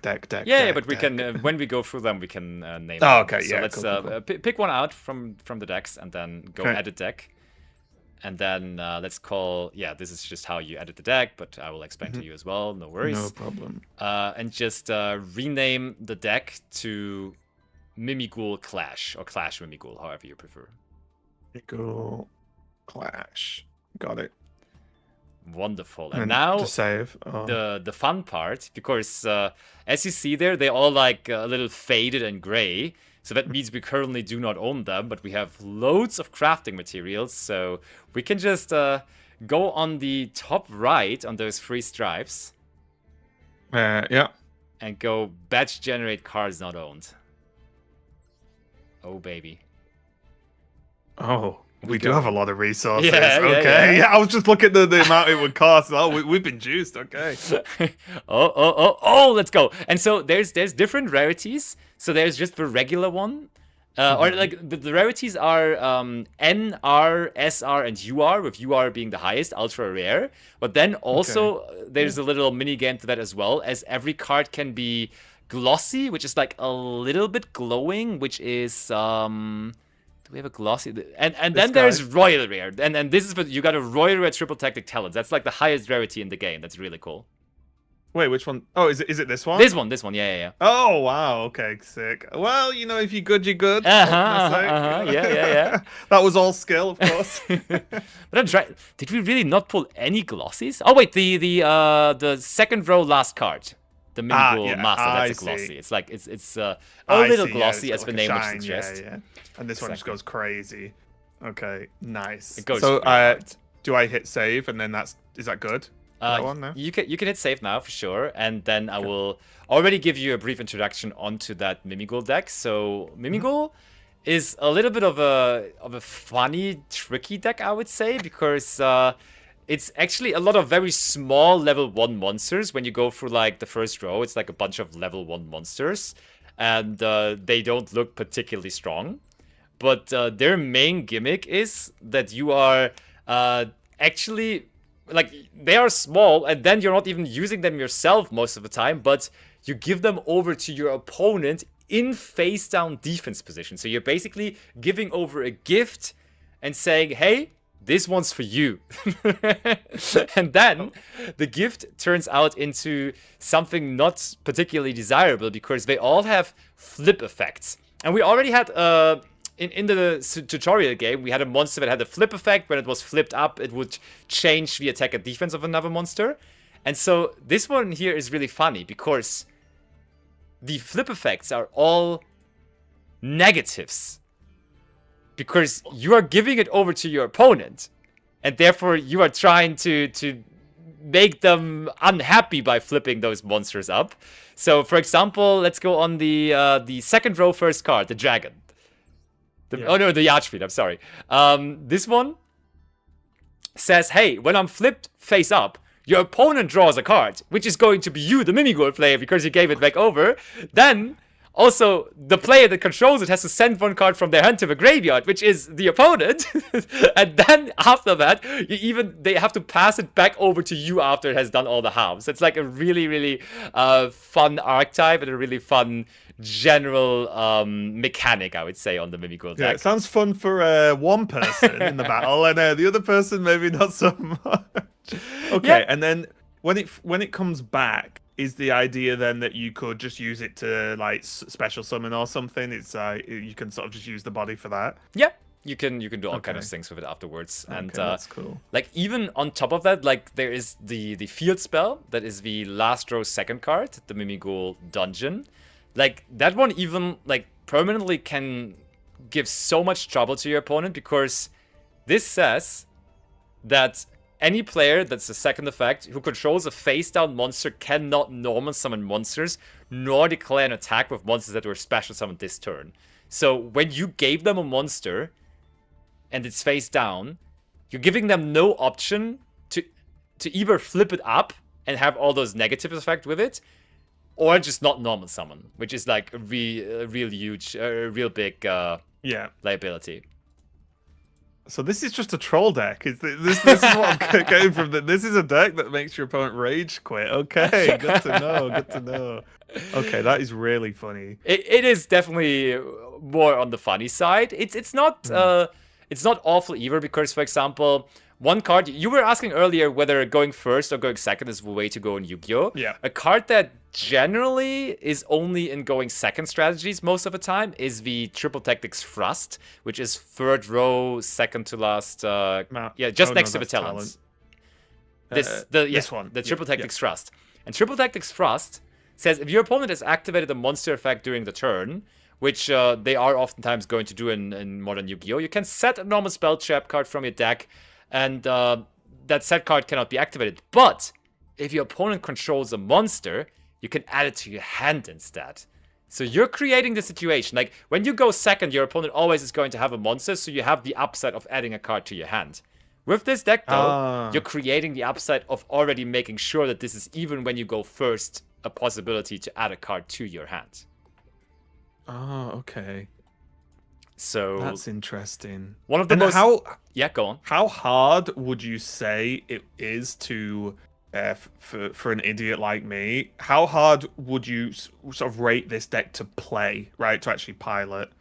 I would say it is, from the 5 decks, I would rate it between the second to third hardest decks. So it's like, it's definitely not the easiest, that's for sure. And it sits somewhere also in the not middle, the hardest, ish. Okay, yeah. Okay, cool. Okay, well, and this is what's kind of fun about checking the game out with someone who has the knowledge, is I didn't even know a playstyle like that would exist, right? Like, it's, you know what I mean? It's a very interesting playstyle that I just wouldn't have even guessed was a thing. So that's pretty sick. And there's and as you can see, the extra deck is full. Because that's what we want to do, right? And just to maximize that extra space. That's cool. So yeah, a couple more things. The extra deck, you will see there is multiple rank 1 monsters. Makes sense when you have so many level 1 monsters in your deck, that your extra deck is going to be filled with Exceed monsters that are in need of level 1 monsters, that only just adds up together. And then they get like, this is definitely, for example, the giant Mimigul. That is something you want to summon with those Mimigul monsters that come back to you eventually, because that makes absolute sense. Yeah, for sure. 100%. That's pretty strong and pretty good. And then another thing that I want to mention that is going to be a thing for basically all of the decks that we're looking at in Modern Yu-Gi-Oh! It has become common practice, but also on the first turn, there is effects that you can use on your opponent's turn already. So basically, you have lost the coin toss, they go first. And as we talked about, that can sometimes be a decent advantage. And because to like kind of make it a little bit more competitive on that turn, you already have hand interaction effects that you can use on that very first turn. And examples for that are the very first card in your deck, the effect Veiler. So this one just says, during your opponent's main phase, and only during that, you can send this card from your hand to the graveyard. So you activate it in the hand, not on the field, and just target one of the monsters and negate the effect. So you're just saying, hey, this I'm negating. I don't want to deal with that. Oh, okay, cool. So if they, for example, like start with an effect monster, you can just sort of nope the effect like instantly, sort of thing, on because it will work at the like their second main phase, right, or their end phase. Yeah. So yeah. Okay. There's for example plenty of cards that just either say, on the normal summon of this, search for this and that, or on the normal summon of this, special summon from something from the deck. And those are like prime targets for something like an effect Veiler, because you're just saying, hey, you stop here. That's not going to happen. Yeah, slow down, buddy. Yeah, exactly. Yeah. Relax. I know you went first, but calm down. And then very, very similar to that is the second to last trap card there in your main deck, Infinite Impermanence. And this is quite literally a hand trap, because this, and that's the last line of it, if you control no cards, you can activate this card from your hand. So when your opponent starts, of course, you're not going to have any cards on the field. So this can be used on their first turn. And this is very similar to Effect Veiler, because it also says target one face-up monster your opponent controls, negate its effect until the end of a turn. The good thing about Infinite Permanence, though, is you can also just regularly set it as a trap card, you know? So, like, when you go first, it doesn't lose that value. You can still just set it down, and it's just also treated as a regular trap card. But it has that added benefit of also being a potential interruption on their first turn already. Yeah, it's the flexibility makes it strong, right? Because you've got that option if you need it. And worst case scenario, it acts like the card it is, which is a trap card you can play normally. So that makes sense. Yeah. Okay. And then we will have to also talk about the most powerful card possibly in all of Yu-Gi-Oh! Master Duel. And you may have spotted those little numbers on some of those cards as well. And that means that, like, from there, of course, always is there's a Forbidden and Limited list, which gets updated every single month, and basically some cards, therefore, are... like, okay, I didn't even mention it, but the most amount of a card that you can play is free. Like, a playset of a card is free, as most of these cards in there are also free-offs. And then there is the opportunity for the game designers to say, hey, this is only allowed twice, this is only allowed once in a deck. And the card that I was trying to get to is Maxi, which is not this one, but the one in the second row, which also has that one on it. Oh, I've heard whispers of this card. You have? Oh, wait. So, as I said before, that there are people that watch my stream. I come from card games mainly, sure. That play Yu-Gi-Oh, and Yu-Gi-Oh has come up in casual conversation again. And I've heard the words Max C. That's probably the most memorable thing I know from recent Yu-Gi-Oh discussions. So, explain to me why this is something people talk about. That's hilarious that even it reaches out into other areas as well, hearing about this card. But yeah, this card is honestly quite simple in the way it is written, because you just, whenever, as a quick effect, send it from the hand to the graveyard, and every single time your opponent special summons a monster, you get to draw a card. So in a regular turn of Yu-Gi-Oh! In 2026, there is going to be a multitude of special summons in most decks. And therefore, having this card to just, like, say, hey, I will be profiting massively if you continue to do that, is just, like, in most situations, the most powerful going second card that you could ever draw. Okay. Yeah, because they're going to be doing those things, like, early, right? Yeah. Potentially. Before you even would have your turn.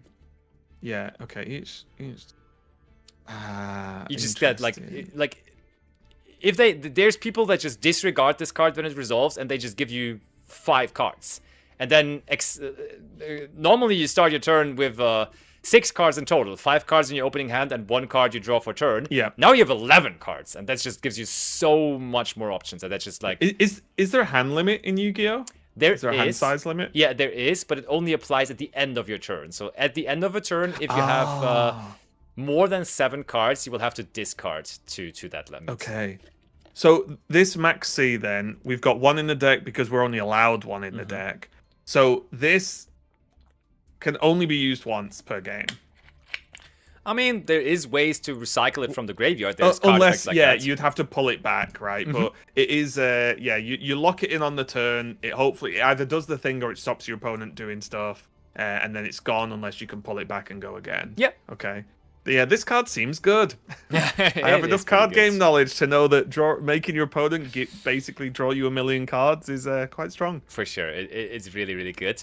And then the last one that's worth mentioning. Oh yeah, Drone Lockbird is also a decent one. This one basically just says it's a bit restrictive because it says when your opponent has added a card from their deck to their hand, which is decently happening a lot of the time in modern Yu-Gi-Oh as well. It just says no more adding from the main deck to the hand for the rest of this turn. So you're like stopping a lot of the combo potential from a lot of those decks because that includes drawing and searching.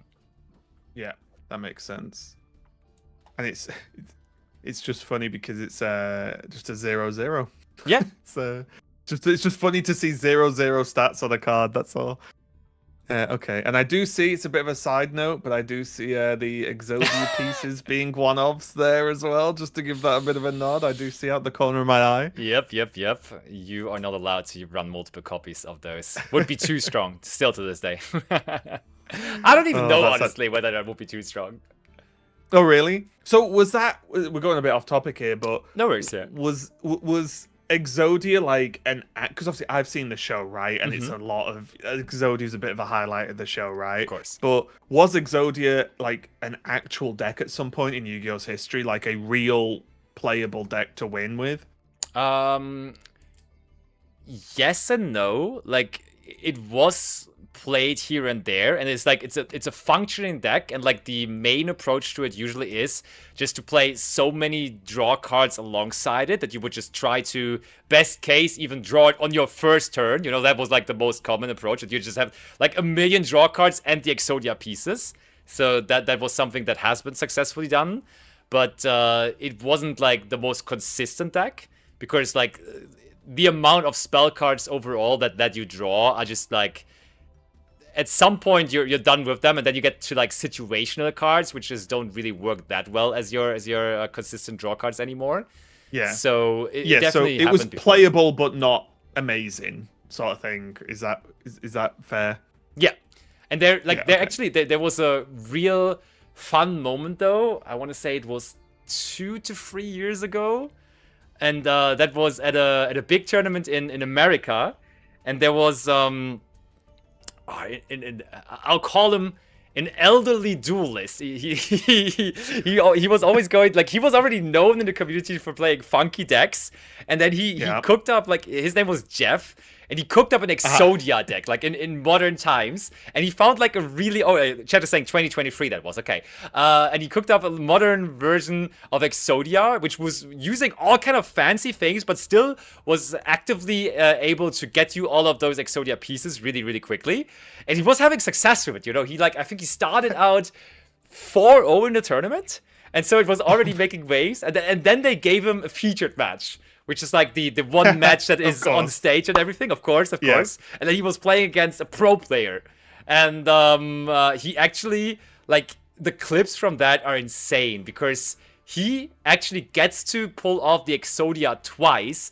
And, like, he, as the old school player he was always assembling also the pieces in the way they are supposed to be. And the crowd is chanting, one more piece, one more piece. It was so good. It was such a nice thing to see.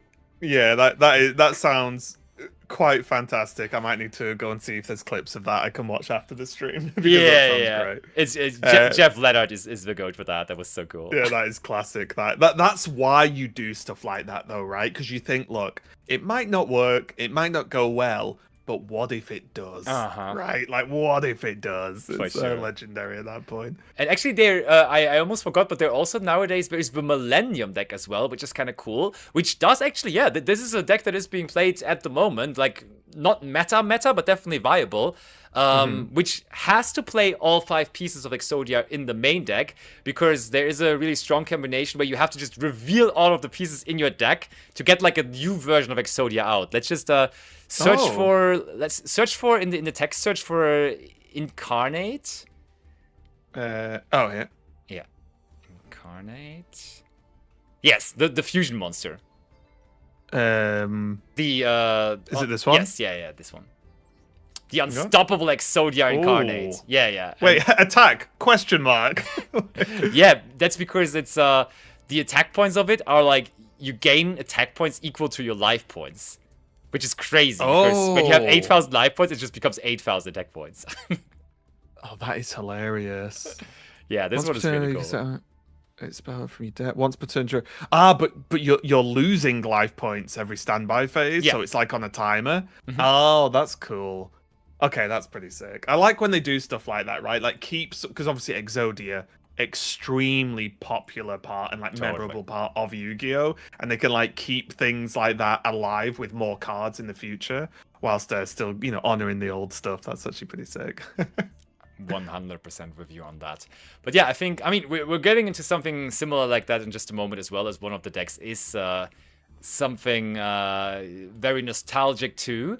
But for now, I think we're okay with the Mimigul deck. Let's dive into one of the other decks, man. Okay. Just pick another one. This one is... Okay. I need to craft it, right? Yeah. You can either rename it first or craft it first, whatever you like. What should I name it? That's Labyrinth.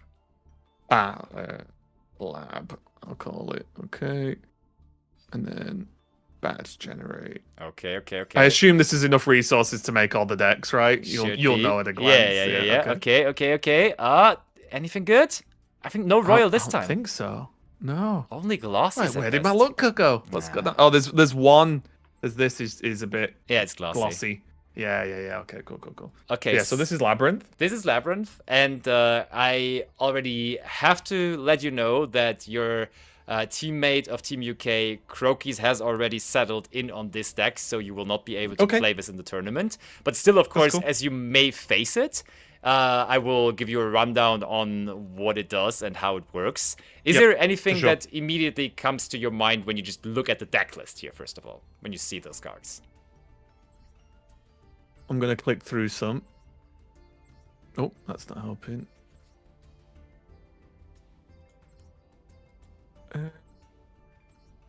There's a million trap cards. It is a trap-based deck. Is that right? Yes. Okay, cool. Just at the decks I've seen, it feels like a lot of sort of pink/purple in there. No, 100%. It's one of the trap cards in Yu-Gi-Oh! And I mean, we have discussed earlier that like the big downside of trap cards is that they have to be on the field for one turn, and so they are like slow-ish, and they don't allow you to combo on the first turn and stuff like that. Labyrinth sort of has overcome that liability by having effects that say, hey, you can't use your trap cards on the first turn. Like there's multiple effects in this that say, hey, like this one, right? We talked about in the previous thing. This one lines up with it as well. Like this one also just works on your opponent's first turn. But there is Labyrinth effects. For example, the first card in the deck, Labyrinth Cooklock. It just says you can discard this card. This turn, you can activate one normal trap card that was set this turn. Like it just basically says, hey, you're able to completely overrule the game rules of having to wait with your trap card for a turn, and you're just able to activate it this turn. Yeah, I feel like that's a common theme in card games where first you learn the rules of the game and then you learn how the rules are broken, right? Because that's often the case, isn't it? Okay, no, for so sure. That's cool. I'm also being told by multiple people in my chat that first, if Crokies is playing it, it must be an absolute degenerate control deck. And then, as a lab enjoyer, absolutely control nonsense, and it kind of is a degenerate control, yes. So. Which is fine, because I am not a control player, so it's actually A-okay that Crokies is taking that one for me. It's 100% a control deck, and I would have probably said that this is possibly the toughest or one of the two hardest decks in the 5 decks pool. And he kind of got baited into it by his chat, to be honest. Like, I'll just do what chat does, of course. What could go wrong? Rule 1, never trust chat. Is it difficult? Because, as is the case with a lot of control archetypes, at least in games I've played, is if you are a bit slow or mess up, you get punished harder because you are playing a sort of more defensive deck. It can be like that for sure. Also, I mean, in a control deck, and also that logic still applies to trap cards in Yu-Gi-Oh! They are reactive. They need to be done to react to something. So Yeah. you need to know when there's actually good timing on how to interrupt your opponents. So to be the control player, to play the Labyrinth deck, I think you require the most knowledge about the deck pool that there is for the tournament, and you have like the best interaction points with the different decks. Yeah, to get the most out of the traps, right? Because also the problem is if you use a trap not quite as well, it's used, right? It's lost, it's done, it's used up. So you sort of are utilizing tools not in the best way. So whereas if you do have the knowledge, you know what's worth proccing the traps on and then getting max value out of them. That makes sense. Yeah, and also as a general guideline, which that's the easy and cool thing about the deck. It doesn't do much with the extra deck. It's usually just the main deck, and you're playing around with all of those trap cards and stuff. And of course, you're still filling up those 15 extra deck spots as you should. By the way, your chat was asking about Pot of Greed. That's basically modern Pot of Greed that you have up there right now. That's why I clicked. I saw a 1 and then looked at that. I was like, that looks like a green pot that I recognize. Pot of Extravagance. Yeah. So it's basically Pot of Greed, but it has some restrictions to it. For example, that you can not draw any cards for the rest of the turn, that you have to give up some extra deck cards for it. But as I said, the extra deck to the Labyrinth deck, not very, very important. So you can just easily give up 6 cards to draw 2 cards then. Yeah, that makes sense. That makes sense. But yeah, definitely a tough deck. And like... I hope we get Crocus to the point that he's able to execute in time, because we had the second learning stream with Crocus yesterday, and this deck, not only, as you said, you have to time everything right, and you can sometimes get it overrun, but it's a lot of things that you have to do. Like, compared to some of the other decks that we have in here, he was struggling sometimes with the timer, because there is an in-game timer that we shall not exceed. Yes, and that's tricky as well, because some decks in some games do require high actions, right? But also, as a new player, if you're trying to remember what the card does, or read the cards, or read your opponent's cards to know whether to do stuff, like, that is so much extra time. Because obviously someone like you probably won't even think when you're pressing buttons, right? Because you just, I know what this does. You have the pattern recognition, and obviously have such a deep knowledge of all the cards. So it's I can only imagine. I'm glad I'm not playing this deck. I'm glad I didn't join this stream today, and you were like, "There's this deck you just have to play. It is what it is. Everyone else has decided." Because I would, I'll tell you now, I'd lose. I'm more of a give me a guy that punches my opponent in the face, and call it a day. Okay, so it sounds good. I think we can make that work. I think I have a good deck still in store for you then. Even me, and I do have experience with the deck and everything. My chat knows I've timed out with this deck before as well, multiple times. Like it's definitely something that can happen. Like it's just you need to do a lot of need to jump through a lot of hoops, basically. Yeah, happens to the best of us. To the best of us. Okay, let's jump on, because I know that I'm not going to be playing that one. Yeah. There is. Oh, this is K9. This now. deck. Oh, okay, cool. Let me quickly just craft it so it's Come done. on. And let me, Royal, Royal, go, Royal. I got something. I got one of these. Glossy. Oh, there's a Royal. Case for K9. Yeah. Let's go. That's a good one. I like it. Nice, easy. Royal so what have we got here? Yeah, you can call it K9. This is a popular card, right? Oh yeah, I can call it K9. Yeah. Effect Veiler we saw in the Mimigo deck already. It's the Droll and Lockbird 2, the Maxi, the Ash Blossom. Those are all just generically good cards to interact with your opponent on their first turn. Mochami Fubulos is actually, some people call it a redesigned version of Maxi. And it's also hella cute, because this one has a restriction, first of all, that you cannot control any cards. So like the problem with Maxi sometimes is the player that goes first and does like a big combo, and then they back it up with a Maxi in their hand too, which they're resolving on your turn. That is very, very, very hard to overcome. But this, of course, Right. if you control no cards, you cannot do that anymore. So it's not as strong when you draw going first. But also, it's going to give you draws whenever your opponent special summons from the deck and or extra deck. So it's like, it's a little more situational because your opponent can play around it a little more by just summoning from the hand or from the graveyard and stuff. But it's like the same logic as Maxi, basically. Yeah, and it also doesn't have a limiter on it, right? You Yeah. can run more than one, so of course it's weaker, but it's not just a one-of in your deck, right? So that just makes sense, I think. That's true. But before we get into the absolute specifics about this, I will give you some more general notes about the K9 strategy. Yep. Actually, a very powerful strategy that has been mostly like splashed into other decks as an engine, the K9 cards, but has been like actually meta relevant and strong in that regard. And it's a deck that completely, when you're looking at the extra deck as well, focuses on one extra deck mechanic. It's only about Exceed summoning. And as all of the K9 monsters are level 5, it's also all rank 5s that you are going to summon. So I see. I think it's going to the direction that you may like, because it's basically just getting multiple level 5 monsters out and then summon a big guy with the rank 5s you have in the extra deck, essentially. I have a question. Yeah. And if we've already gone over this, I apologize, but for the extra, say for this deck, for example, you summon by having 2 5s or whatever, right? That's fine. Or 3 5s, sorry, in this instance. Oh yeah, in this one. Yeah. Can you summon from this deck as many times as you want, as long as you have the requirements in any given turn? Yes. Ah, okay. So normal summoning, that was the beginning of Yu-Gi-Oh! That's how the rules were written, is limited to once per turn. But special summoning from wherever, from the hand, from the deck, from the extra deck, you can do as much as you like. Okay, I like the look of this. I'm just starting to read some of these cards.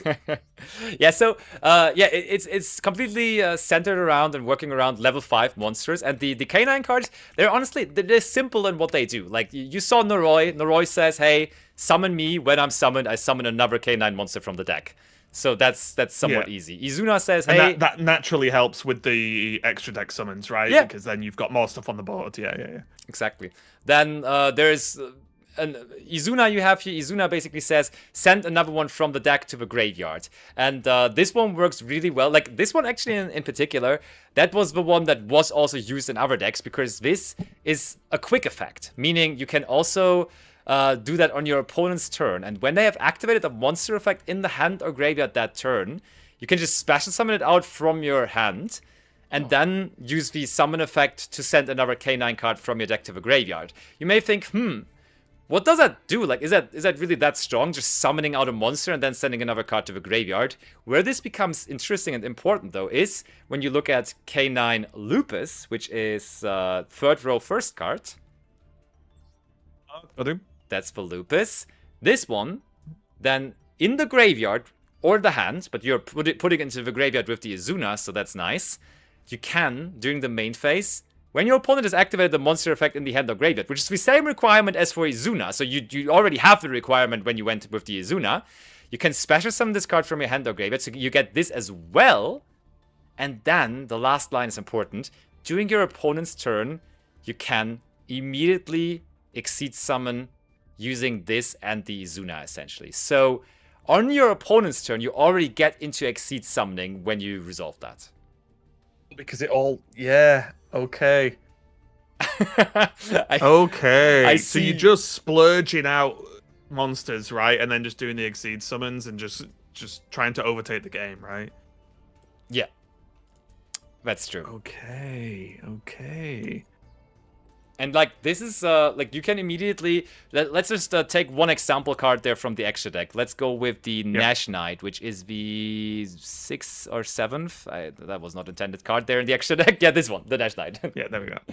And this one says during the main phase, you can detach 2 materials, which you then would have with the Izuna and the Lupus.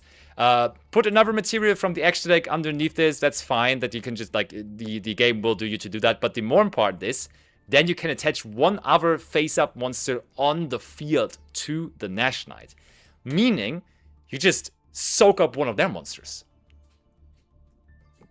Oh yeah, it doesn't say one of your Yes. other face-up mod. What the heck? Yes. You start chomping on them all and just be like, thank you. So that is once per turn, but still, like, your opponent is still in the turn where they are setting up, and because they have activated the card effect in hand or graveyard, which they are often going to do, you activate the Izuna comes out, sends Lupus to the graveyard, Lupus comes back, and then Exceed summons on their turn into Nash Knight, and you just join one of their monsters. Okay, that is... Yeah, those tutorials didn't teach me enough, I'll tell you that. That is nuts, but in a good way, right? Like, I didn't even know about how powerful these sort of... And that's just already at the start, isn't it? Yeah. Like, and that's also just one of the cards we have access to. Well, a combination of cards, of course, but it's like it's still the underlying ground principle of the deck that you're just trying to get level 5 monsters onto the field and convert them into rank 5s. And I think in that it probably has the easiest game plan from the decks that we have here overall. Oh no, it's gone. Oh no. It was the Ripper, and you can actually, the Ripper is still there, and when you look at the on the left, you can just say +1. Oh, that's not the Ripper anymore. Yeah. Oh, this one? On the left. I can just add it. Yes. Yeah. Oh, okay, cool. I need to not just randomly click by accident.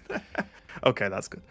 No, but yeah, the Ripper actually is noteworthy as well, because usually when you go first, and the first 2 level 5 monsters you're creating, you want to go into Ripper most of the time, because Ripper just says you can detach 1 material, add another K9 card from your deck to your hand. So, like, you're extending the flow of K9 and level 5 monsters.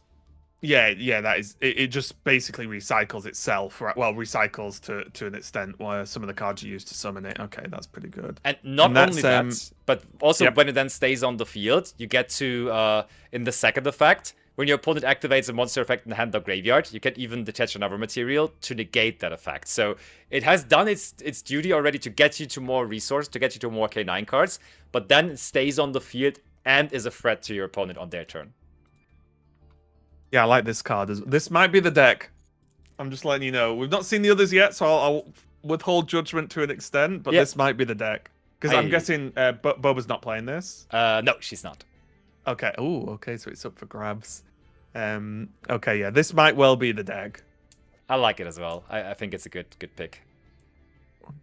Because I said it's one of the easier decks, but I think that absolutely doesn't mean it's also one of the stronger decks. I think it's definitely a reasonably strong deck to bring, for sure.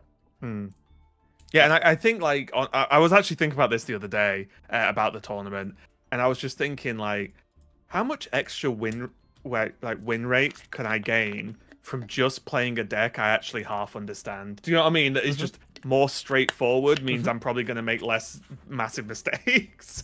So I was like, okay, I hope there's just a deck that just gets them. Like, because that's the style of card game, deck I like in games. A lot of the times, a bit more aggressive styles. And I also think the aggressive style will help me in this tournament as well. So I quite like the look of this. I think this is definitely the aggressive route. And also, this is a good card to read as well, the K9X Forced Release. Because when you have already established one of your K9 Exceed monsters, for example, I told you about the Ripper, we just talked it through. It can search a card, that it can negate a card effect on your opponent's turn as well. And then when it has done all of that, you can use K9X Forced Released on their turn as it's a quick play spell. And you say, hey, this K9 monster I have here, that's the Ripper. I'll just summon another K9 XYZ monster on top of it right here, right now, which has another powerful effect. So you're like, on your opponent's turn, you're upgrading. And it's not even only done then, because it says, transfer its materials to this special summon card. Then you can destroy one card your opponent controls. So you're upgrading your Ripper into another powerful card, and you're destroying another card in the process. So this card is bonkers. Yeah, and also I can... Wait, at the end of the battle phase, if your K9 monster battled this turn, you can set this card from your graveyard. You can recycle it. So there's a world where you can just go again. Yeah. Yeah, seems like a pretty good card. Is this a... Oh, it's not even a one-of either. In terms, it's not like a... It's not limited. Well, limited, that's the word. Thank you. Yeah, this card seems nice. Okay. So it is nice. The reason this card is not being played more often though is it doesn't play the game on its own, you know? Like a lot of times you're just trying to have as many consistency cards and stuff like that as possible. And then this card can be searched out from the deck anyways. So like when you want access to it, you can just get it.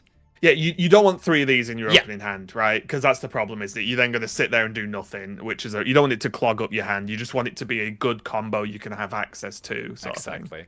And then just to finish off on the K9 monsters, like Noroi was easy, just special summons another one from the deck. Then we have Jokul, which is the second row middle guy. Yep. No, that's Izuna. Jokul. Yep, got it. You can just reveal this card and another level 5 monster in your hand, special summon both of them. And if that would not only be enough, because you're just immediately getting access to a rank 5, you can on the field then, during your main phase, add a non-Aqua K9 monster from your deck to the hand, which all of the K9 monsters except Jokul are not Aqua. Oh, right. Yeah, so this is just like build a board and refill hand and go, right? Like that. Yeah, that's what it seems pretty like. much. That's my understanding of it, right? It's just they all kind of replace themselves in the hand, and you just keep going with these level 5s and stuff. Yeah, pretty much. Okay, yeah, I think this is it. I think this is it. This is my kind of deck. Just play stuff and get them. I like that you're satisfied, because I was unhappy that the others weren't too satisfied with it, because I think it's one of the best options out there, to be honest. Okay, well, when all else fails, you've got me. Okay, I got you now at least. Luckily, yeah. Yeah, no, this looks super fun. This looks like my kind of deck, so I'm happy. Because when you talk about Labyrinth and then there's a few other tricky ones, I was like, I just don't think I'm smart enough. So I was like, give me just an honest deck that just gets them. And this looks like, and I got one of these for it, so that's pretty good as well. Yeah, and I think like the principle of it is rather simple. Like level 5 monsters, convert them to something, but then like with the second training session that we still have tomorrow and maybe even today for a little bit, of course, then we just get to what we want to summon from the extra deck in terms of Exceed monsters in what order, you know? And I think that it's not that hard, you know? Like you just have like then the priority ones and then the situational ones. And I think like it's not a super long learning curve, which I like about this deck. Like you get to me too a very playable level with this deck, I believe, very quickly in 2 streams, as we have those 2 streams. Yeah, because by the sounds of it, it seems like, okay, here's sort of plan A, plan B, and plan C. And follow those will be sort of stage 1, right? It's just like, what you want to do is this. If you can't do this, then look at this. If you can't do that, then look at that. And then that's at least a rough breakdown of what we can do, I guess. Yeah.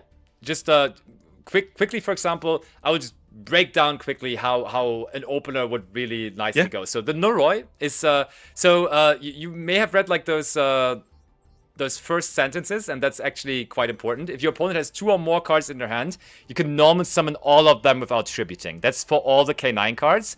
And that, of course, if you start a duel, will always be the case, as they start with 5 cards in their hand. So they are level 5s, and normally for level 5, you would have to tribute 1 monster. But they say, hey, you can just do it without. So your normal Noroi on normal summons, special summons you another K9 monster from your deck. Then you turn those 2 K9 monsters, doesn't really matter whichever one you summon, you turn them into the Ripper, which we discussed from the extra deck. Yep. The Ripper would then be able to search you for, I think, the last one that we haven't talked about just yet. That's the Ripper, exactly. Yep, got it, yep. The Ripper is able to just search for another K9 card from your deck. And with the Ripper, and for that we detach a material. That's the important part, because that means by detaching a material of the Ripper, you get one of those K9 monsters, it could be the Noroi, into the graveyard as well.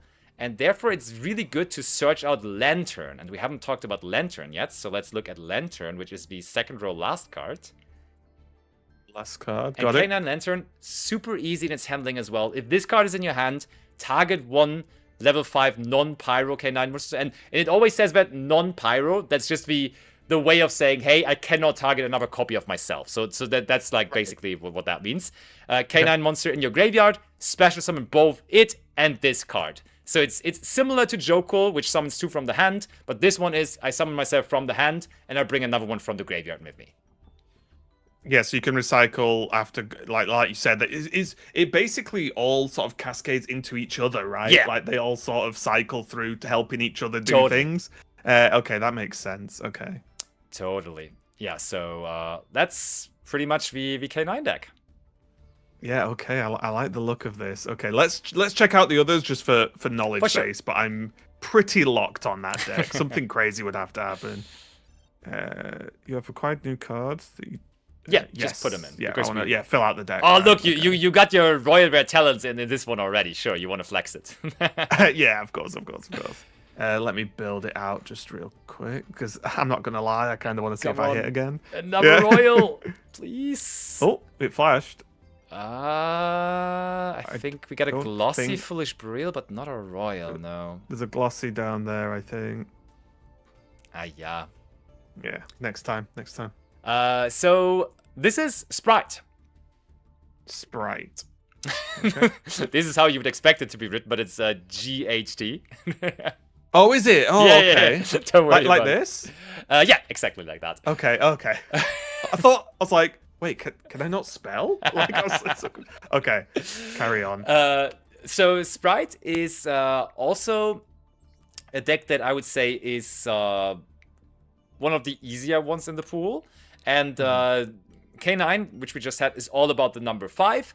Sprite, on the other end, is all about the number 2. It's level 2s, Exceed 2s, Link 2s, all that kind of stuff. And the cool feature about Sprites is, and there's, for example, there's Sprite Blue in the very middle, and that's a guy with the cool blue jacket, exactly this one. And then there is Sprite Jet, and like all the Sprite main deck monster, they have that sentence on them. You can, if you control a level or rank 2 monster, you can special summon this card from your hand. So basically, all you need is some kind of level 2 monster on the field to start off your turn. And then all of those Sprite monsters, they come flying from the hand and you just special summon them all out. Oh, so just, yeah, because it's special summon, there's no limit. Yes. It's not normal summon is the limit, Yes. right, of just the one. So you basically can just dump your whole hand not close to instantly. Yeah. No, exactly. As long as it's the monsters, of course, not the spells. Yeah, no, exactly. So, in that regard, it's just super consistent because you're just always just going through very similar motions of just Sprite Blue, able to search you another Sprite monster that's going to get you a Sprite Jet. Then Sprite Carrot here, for example, can also be special summoned and is a spell trap negate on the field by tributing another level rank Link 2 monster. And then there also is a similar version to Sprite Carrot, which deals with monster effect, which is Sprite Red that you have right there as well. So it's a really, really fun deck. It's, for example, also this deck plays around the Mulchami Fuvulos that you had in your deck really well, because Mulchami Fuvulos only punishes you from, or makes you draw cards when your opponent special summons from the deck or special summons from the extra deck. Sprites, though, they come all from the hand, you know? So you're not giving any draws into the Mulchami Fuvulos with that, really. Yeah, it just flies under the radar, right? Yeah. Just goes straight under. Okay. Pretty much. And then there also is really cool extra deck tools with it as well. There's a really powerful Nibiru the Primal Being in there as well. That card is we will have to pay attention to this card, let me tell you that. Okay. Because this is... Yeah, go on, read it. Yeah, if your opponent normal or special summoned 5 or more monsters this turn, you contribute as many face-up monsters on the field as possible, and if you do special summon this card from your hand, special Primal Being token. Okay, opponent's field. You can only use effective. Wait, so does it just make a giant monster? Or am I not reading this right? It tributes every monster on the field as a quick effect on your opponent's turn. So you are building a field, and your opponent is just like, yeah, well, that was 5 summons this turn. I am now activating Nibiru the Primal Being, and I tribute every single monster on the field. Summon the Nibiru out, and for all those monsters that you had before, I'm just giving you 1 token, which has attack and defense combined of all the monsters attributed, but let me tell you that that's not as important as having all of those combo monsters.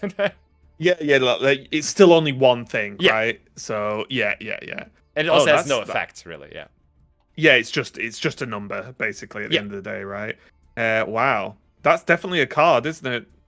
It is a card, but your deck in particular You will oftentimes summon 5 times or more, but Ripper, we read, Ripper has that cool effect of being able to negate card effects in the hand or in the graveyard. So you can make sure just to keep the Ripper around, which you generally want to do anyways, and then you can negate the Ripper with the Nibiru, which is really nice. Ah, I see, okay. So it's always good to get the Ripper out early, and yeah, it's a pretty straightforward deck, and therefore it's really... It's probably... Boba wasn't entirely sure. Boba was either keen on playing Sprite or the Mimigo deck, and we tomorrow will see when we have the team stream, the second coaching together, which one it is going to end up being. But this might be the deck for Boba, which we also already tested with a little bit. Oh, okay, cool. And I honestly, from a team perspective, I like running this and the one I'm going to run, K9, because it feels like you can just... We might just get him, right? Yes, like yes. that's kind of my plan, especially if a certain someone's running a Labyrinth deck that they're not too confident. but yeah, we might just get them because I like the idea of overwhelming lesser experienced players like ourselves with just stuff. Like, that's my idea of a good time. So yeah. Hopefully that pays off. No, for sure. I'm 100% cool. with you. And this deck was, for example, like still played at the World Championship 2025, like in some kind of specific form with some special applications, but it's definitely still a pretty playable deck. So, and in competitive Yu-Gi-Oh, do you play one deck? Because I know in other games you play like multiple decks make up like your lineup, and you do stuff like that, and you change decks throughout a match. Or is Yu-Gi-Oh a single deck? You submit one deck, that's your deck for the game or for the tournament. It's really cool because for Yu-Gi-Oh! Master Duel in particular, that new environment of like having an arsenal of decks basically was created to make it a little bit more esport-y, I think, as well. Oh, okay. Because in the TCG, in like the physical card game, you always go with one deck. You bring your one deck to the tournament, you show up, you play that the entire day, and that's it. But for Yu-Gi-Oh! Master Duel, the way the World Championship, for example, is being done is it is played as a 3v3, as you guys are playing your 3v3 tournament here for the Continental Clash as well. So our current... There's 3 current world champions for the game of Yu-Gi-Oh! Master Duel because they're one team, and they're actually European, so that's pretty nice. And cool. The way it is both... every team member has 2 decks, and so that's 6 decks in total, and they cannot have cards overlapping. So for the entire team, for all 6 decks, you're only, for example, allowed to have 3 effect veilers in total. Yes, so you can spread them across the decks if you want, but you can't exceed more than 3 total. Like 1 play set of each, basically. Exactly. Total. And then there is 3 shared cards, so you can have 3 designated shared cards, which then are bypassing that rule. You are allowed to have those cards in all of your decks. But like, I think the concept of that is really cool because it just basically makes sure that there have to be different decks in the competition, and that just makes it more enjoyable to watch and so on. And it's a very interesting challenge because in other card games I've played and been a part of in terms of tournaments, very rarely are team mechanics really put to the forefront of competition. A lot of it is just 1v1, which is good, of course, but I actually like the sound of that because the deck building and sort of team aspect of it feels pretty unique, so that actually sounds kind of awesome. It was so fun. Investigate for sure, because I was a caster for the World Championship in Paris in 2025, and like just it's a whole different atmosphere, and like having those 3 guys together as a team celebrating on the stage and everything. It's like it just adds so much to the whole thing, right? Yeah. Oh, 100. I bet it was crazy to be there. Yes. Right. Yes. To you know, like, just soak it up in person must have been great. Totally. But yeah, that was the Sprite deck, which is definitely nothing to be underestimating. But last but not least... Oh, I know this guy. We all know this guy. We all have seen this before, as this is Blue Eyes. And do we have a Royal Rare in our Blue Eyes deck? Oh, I think I missed. It's not this, is it? No, that's just Glossy. I missed. It's just Glossy. So is this Blue Eyes? Is that what it's being called? This is Blue Eyes, in fact. And... Well, you may think that this was thrown in here as a gimmick to like have the anime fans satisfied or something, but don't be fooled. Blue Eyes actually has received some insane support over the last 2 years, mainly, where this card and this deck was actually also represented at the last World Championship, and for example, even won like 2,000 player events last year in Europe as well. Like, Blue Eyes is a real meta deck. It has fallen out of popularity a little bit in like the last couple of months, but it's still like definitely super valid. And I mean, it's so iconic as well, right? Just Oh yeah, 100%. the fact that you still play 3 copies of the original Blue Eyes White Dragon, like how crazy is that? That's what I was gonna say, because I obviously clicked on Blue Eyes White Dragon Yeah. first, right? And I looked at it and went, wait, There's isn't no that way. just Blue Eyes White Dragon? Like, I know this card, Yeah. which is pretty sick, like, and really surprising. But I also think it's cool that I mean, I don't know, of course, but like the support around that card and that archetype, I guess, like exists, right? And it's not just, oh, this card was in the show, cool. It's like, no, other cards like can support this and make it a thing. Yeah, and I think this also is an example for doing the support right, because oftentimes you get support for old themes, but then there is barely any reason or need to play the old cards anymore, because the new ones are just better. Because I mean, that's also like the nature of things, right? The new cards are obviously going to be a little stronger as you want to make them viable in modern Yu-Gi-Oh! But here the new cards were designed in a way that still require you to just play the original Blue Eyes, you know? And I think that's pretty neat and cool. Also, just look at the artwork on some of these Yes. cards. Like, Roar of the Blue-Eyed Dragons artwork goes crazy. I don't know. It does go Looks so crazy. sick. And so to elaborate on how the Blue Eyes deck is now being played, it basically has become a synchro strategy. Blue Eyes is a level 8 monster, so with very powerful level 1 tuners releasing and being in this deck, the main thing that this deck is trying to put out is Synchro 9s, and the most powerful option out of those. This is, for example, this is the best tuner that was brought in that has made this deck so strong, because it gives you access to the powerful trap card True Light, which we can elaborate on further, but also, like, the crazy thing was the second effect. If you special summon Blue Eyes White Dragon while this card is in your graveyard, you just special summon her out as well. So that means, like, whenever you summon Blue Eyes, you instantly get the tuner to it as well. So you instantly have a Synchro 9 available to you as well. Oh, that's really nice. And yeah, that is pretty cool, right? Because it's, like you said, where you can add synergy to an older card, yes, without just reprinting the older card and giving it 1,000 more attack or something, right? Like, yeah, you know, you could actually have these cool mechanics that support it in different ways. No, exactly. And then it also gives you access to that True Light. And the problem of the Blue Eyes deck was always, that's the last trap card there, was always that True Light is a really good card.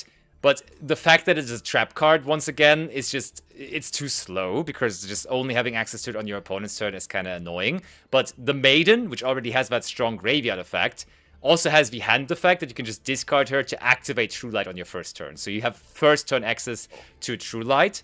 And True Light, as you see, it has 2 effects. It either just special summons out Blue Eyes. So on its own, Maiden gives you the True Light gives you then Blue Eyes, then the Maiden comes back, and so it's a 1-card Synchro 9, basically. Yeah. And also then it sets a spell trap card from your deck that mentions Blue Eyes White Dragon. So there's different cool options to set with this as well. Yeah, there's I've noticed there's a lot of spells in this deck. Yeah. It feels like, maybe I'm wrong with that, but it feels like this is sort of spell heavy to an extent, which is interesting. I would say it's about average. I mean, compared to decks that we also had here in the pool, it probably was the one with the most spell cards. But I think it's not uncommonly many for regular Yu-Gi-Oh decks, I would say. But yeah, it's yeah, go on. This looks cool. I mean, it's just Blue Eyes, isn't it? Like, it does look pretty nice. And so the deck basically kind of just cheats out Blue Eyes, which then stacks other things in the like from the extra deck and stuff. Yeah, pretty much that. That's just like it's trying to bring out all those different Blue Eyes versions. Typhon looks Just cool. a nice short name. Yep. Superstar Slayer Typhon. Sky Crisis. Why not? In the beginning, because everyone calls this guy Typhon, which does make sense. But in the beginning, on broadcast, I was asked, please say the full name of this card. I was like, okay, Superstar Slayer Typhon Sky Crisis. Yeah, and that's where you go. You become to an understanding. The first time you reference it, you'll say the full name. After that, it's Typhon. At that point, like you'll establish its full name to the audience. Yeah. But repeating that potentially over and over again seems fun. Let's say. For sure. But yeah, that is.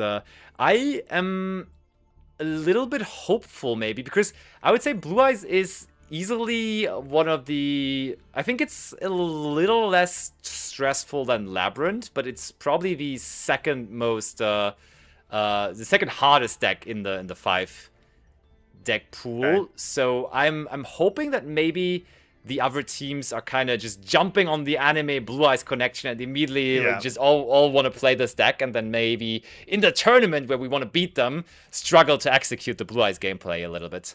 Right. And what would you say makes the deck hard, right? Because from my idiot understanding, it's sounds like you get to cheat out Blue Eyes White Dragons like early, and then that starts to snowball. So what would you say makes it difficult to pilot? I mean, in a regular Blue Eyes turn, you can just actually like it depends really how you sequence those moves, because it's like there is different normal summons in the deck, and you want to make sure that you're doing them in the correct order, because actually this deck has a way to get you to a second normal summon. Usually you only have one, but you can get an additional one with this deck as well. And if you like mess up in which order you do those kind of things, it can quickly get you to the point where you actually only ending on one thing, when in theory you could have easily gotten to like multiple of those big end field pieces. Okay, so you need like a pretty good understanding of sequencing and sort of base decision making for that specific deck, right? I would say otherwise so too, you're going to get punished. Okay. And like for K9 on the other end, for example, I don't think it matters that much as long as you're able to get those level 5 monsters onto the field, just convert them into something. I think that's just a lot easier. That is what I want to hear. Well, yeah, with this deck that you're going to play, you don't really need to worry too much about stuff like that. I'm like, yep, sounds perfect for me. Like, just give me some stuff to throw at my opponent, and then we'll be okay. I think you will be very strong with that K9 deck. I have no doubt. Yeah, I'm pretty happy. Like, don't get me wrong, there is an element where it's like, it's Blue Eyes White Dragon, let's play. Yeah. However, I like the look of this deck a lot, honestly. So I think I'm happy locking in that choice, because this deck just looks cool. It is very cool. I feel like we will be winning this. Croaky said for the motherland and for the queen. Well, yeah, fair enough. But there's no queen anymore, though, right? No, we'll have to switch that last line out a little bit for king, I suppose. But yeah, we can understand the sentiment. Right? The sentiment's okay. But yeah, this looks really cool, and like I said, I'm gonna get some practice in with this, even out of hours, let's say, for sure. My chat is wondering about what's the pendulum monster in this. Actually, let's talk about this as well, because you probably don't even know what a pendulum monster what that even means, that sentence, right? Nope. I'm sure it's gonna be another crazy mechanic. It is, and that is the you are in the 3rd row, the second to last card. Yes, this guy.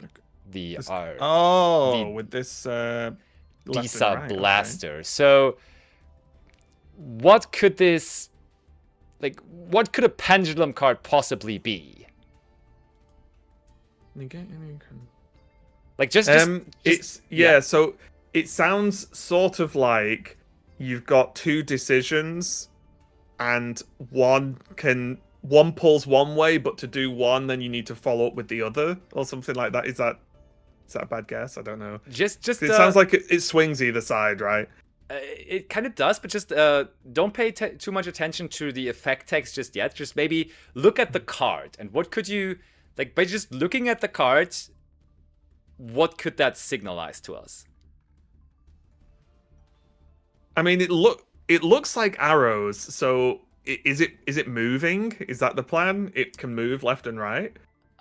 No, not necessarily. I would say it's basically the card is split top and bottom. Like when you like the top half looks different from Oh, sure. Yeah, it doesn't look like the other monster cards, right? and so like I think on top it does look like the other monster cards, but how does it look on the bottom? Yeah, it looks like two cards stuck together. I'm gonna look at the other monster cards. We're getting there. We're getting Yeah, there. it does. Wait, Just you the don't card. put you don't put Yeah. you don't put this like under another card, do you? No. Does that do it?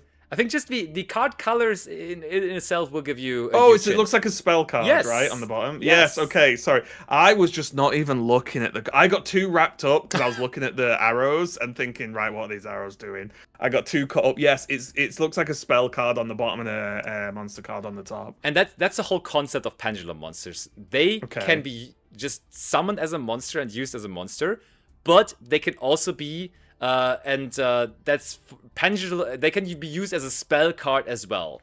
But pendulum cards can only be used in the outer left or outer right column, basically, of these spell and trap zones. So like either left or right, and then the pendulum effect can only be used when it is in the spell and trap zone, and then of course the monster effect that is still there can be used when it's on the field. This card, though, like it's a little funny. Like the main part about this card is definitely the monster effect, because it just simply says, as a level 5 monster, if there is a column with no cards, you can special summon this card from your hand to that zone in that column. So it's a free level 5 monster on the field, which is the whole game plan of this deck. Which makes sense in the deck, yeah, 100%. Yeah. But then there is like that already would be enough. I don't think it wouldn't necessarily need the other stuff, but it is a little gimmicky and nice that it has the rest of the stuff, because it negates any card effects activated in this card's column. So sometimes, like, it can rarely come up that your opponent all of a sudden ends up with a card in the column of this, and then they're like, oh, this gets negated now. Oops. Yeah, that's really interesting. Okay. So it's one of those is this when you said right at the beginning where positioning doesn't matter until it does? Is this one of those cards? Yes, okay, yes, cool. yes. Okay, cool. Okay, that makes sense. Yeah. So and the good thing is, like you said, at a base understanding for the deck, at base, it's just you can just drop this out, right? And it's just an extra like five star. Okay. Yeah, exactly that. And I mean the pendulum effect, though, like you can also, I think in, let's say, 90% of the time you will just summon this out as a level 5 monster, and probably then immediately also use it to go into a rank 5. So like it's not even going to have to deal with any of these spell card effects or anything of it, and it will just be that level 5 monster. But if your opponent has like a super powerful effect monster either in the far left column or in the far right column, you can just activate this in the pendulum zone, in the spell and trap zone as well. And then the pendulum effect says, negate any card effects activated in this card's column. So you can like counter just one of their monsters by putting this thing into your spell and trap zone. Yeah, and what could be interesting is at my level I'm going to be playing at in this tournament, there's a chance that my opponents don't really think about where they're putting these cards, right? And they won't necessarily remember that I have this card. So that is something I'll maybe try and keep an eye out for and see if I can get lucky there. That could be good. I mean, sometimes like this could be really good if your opponent has just carelessly summoned their big monster and then also set a powerful spell trap card into the same outer column. Because that means then you can just activate this and be like, yeah, well, your monster and your possible trap card that you have there, they're both in this column where they're all going to be negated this turn, really. Yeah, that's huge. And let me see. Okay, yeah, and it is okay. Yeah, this looks this card looks crazy actually. The fact that even though it's, as you said, it's not like a huge deal about the additional effect. Hmm. I think at my level, it's actually a bit more of a big deal because it could happen, right? Like people aren't going to play around it. Might definitely be for sure. Yeah, that sounds good. Okay, I'm looking forward to this. I was nervous coming into this, thinking I was going to do really trash. And don't get me wrong, that might be the case still. So don't go crazy. But Nah, don't worry. You got this. I think this deck feels good. Like it feels like the right deck. Yeah, I can see it for sure. So, do you feel confident in already trying a game with it, or do you think you want to leave that for the next stream and maybe practice in between a little bit on your own? I'm okay. I'm okay trying one. Yeah. We can at least chuck one or two in if you want. Yeah. Yeah, if for that's sure. good for you, of course. No, absolutely, we can. Do I need to like pick a deck in here that's like the deck I'm queuing with, or is that on the queue screen? Yeah, it's on the queue screen. So Okay. I think let's just try playing against someone on the ladder, and then. Okay, so we just hit see how ranked. that goes. Yeah. Ranked and. Yeah, you're on one of the lowest ranks, of course, and there you can now choose your deck. I see. Oh no, I don't want to edit my deck. I pressed the wrong button. Change it. Deck. There we go. K9. I'll delete all the other decks. Deck selected, and we just queue, right? We're in. We're in. Let's see how this goes. Come on, let's win the coin toss. Ah, never lucky. We've lost. Maybe our streak is now over. Not gonna lie. Yeah, and guess what? I'm going second. I do have a little rabbit though. Yeah, now we have the mate actually enabled, and it is the rescue rabbit mate that you have there. Okay. You got like what could you think about this opening hand? I mean, we've got the. Did I 300 or 400% win rate? I'm too powerful. Easy win. I was gonna say it. I at worst had some of those monsters, right, that I can just get out quick and go straight into the summon. But I'll be honest, I didn't get long enough to look at the hand to have any further thoughts. Oh, the first rank up. Let's go. Master 1 first. Master 1 next. Yeah, if you're good, you're good, right? That's all I can say. Ooh. I'm already thinking about. I have the knowledge. Wait, what is this? It's a proficiency test. Oh, you are just on the side, basically, yeah. Yeah, I'm looking like I like this rabbit, but now I am having the. I'm going to assume there are some other pets and stuff available in the shop. There is. Okay. Okay. Might have to investigate. Okay, we'll go again. Yeah, no, but what I was actually trying to get into with your opening hand, you went second, and you had two cards that you could use on their turn. You had both Effect Veiler and you had Infinite Impermanence. Oh, the Effect Veiler. Yeah. Okay. So you had two ways to interact with your opponent already on their first turn. So for going second standards, your hand was pretty decent. Okay, cool. And guess what? We're going second again. This is my curse. We may need it one more time. Okay. Well. Okay. This is all going second cards. Okay, for this, you definitely take the lead in just tell it, because I don't know how long the timer is, so I'm concerned I'm gonna 300 seconds out. You have. That's the timer. Okay. On only your actions. Yeah. Oh, but your opponent has a Blue Eyes mate. They have Blue Eyes sleeves. I'd love it if Dark Magician came out. It is Blue Eyes. Okay. Oh god, wait, do I want to do this? So I think Fuvalos in general, I would say, like, you want to chain to an effect that would already be special summoning something from the deck or extra deck. So that is not something that is here right now. I think in our environment, though, it's also okay to just activate it as early as possible, because I think the opponents aren't going to play around it that efficiently anyway. So just get it out of the way, and saying, hey, I will draw cards this turn is completely fine, actually. Okay, I'll do it also just to do it and get a feel of what it's like, right? Does that make sense? For sure. If I'm gonna play inefficiently, it's gonna be now. Not like this.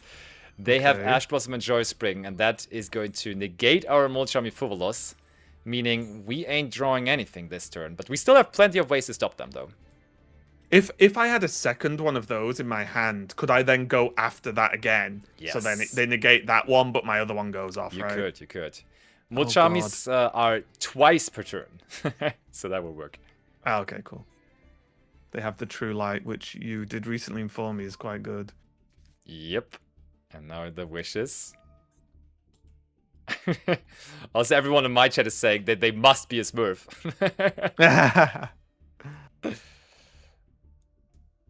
They're doing typical Blue Eyes things. Okay, the good thing now, though, they are adding cards from their deck to their hand. What could that mean? That they don't have anything good to play now? No, that means our Droll Lockbird is able to activate its Oh, effect. wait, yeah, okay, yeah. Because let's break it down again. If a card is added from the main deck to your opponent's hand, you can just discard it, and then nobody can draw or search cards anymore for the rest of his turn. And let me tell you that, they were just searching for more searchers. Yeah. Let's go then. Not today. Not today. Sweet, sweet. Okay, this would have searched something, but now that it doesn't have that option anymore, we don't need to negate it. Okay. I'm just staring at the card options I do have. I'm going to cancel though, of course. Honestly, all 3 cards you have right there, they all do the same. They just all are spot negates on 1 card. Okay. Oh. That's a Link summon. Wait. So this is funny because they usually want to have that mausoleum of white, which this card can search. Like the effect that is resolving always is in the white, and the other stuff is kind of faded out. So like the one he's trying to do right now, you can see on the left there being white. You can take Mausoleum of White and either add it to your hand or send it to the graveyard. The thing is, I don't think they understand really what is happening here, because they want it in their hand, but they're not getting it into their hand because you resolved to draw the Knockbird. So they are just going to send one of the most powerful cards they have to the graveyard, which we are very happy with, to be honest. Yeah, so we say by all means, right? And just skip. Yes. Classic yellow button click moment. Someone in my chat said. You might have a shiny board. You might have a nice looking pet, but it doesn't help. Not in the real game. Okay. So now they're going to get blue eyes. Yep. Ooh. The annoying thing for the moment, though, is we have no no K9 cards. We have no level 5 ones. So even just blue eyes on its own would already be good enough. Do I need to negate this? General rule of thumb, Maiden of White has a strong effect in hand. It has a strong effect in graveyard. When it's on the field, though, you don't care about it. Okay. Sounds good.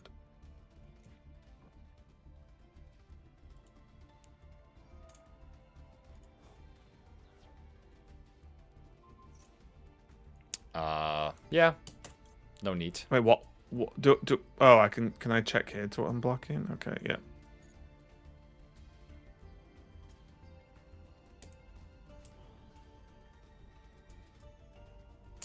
So what in the world? Yeah, that's the actually OG Blue Eyes Ultimate Dragon, the fusions of them. But they're just going for the Synchro Summon now. Okay. Blue Eyes Spirit Dragon. The cool thing about Infinite Impermanence is that you can also hold it for your turn. Effect Veiler can only be used in your opponent's main phase.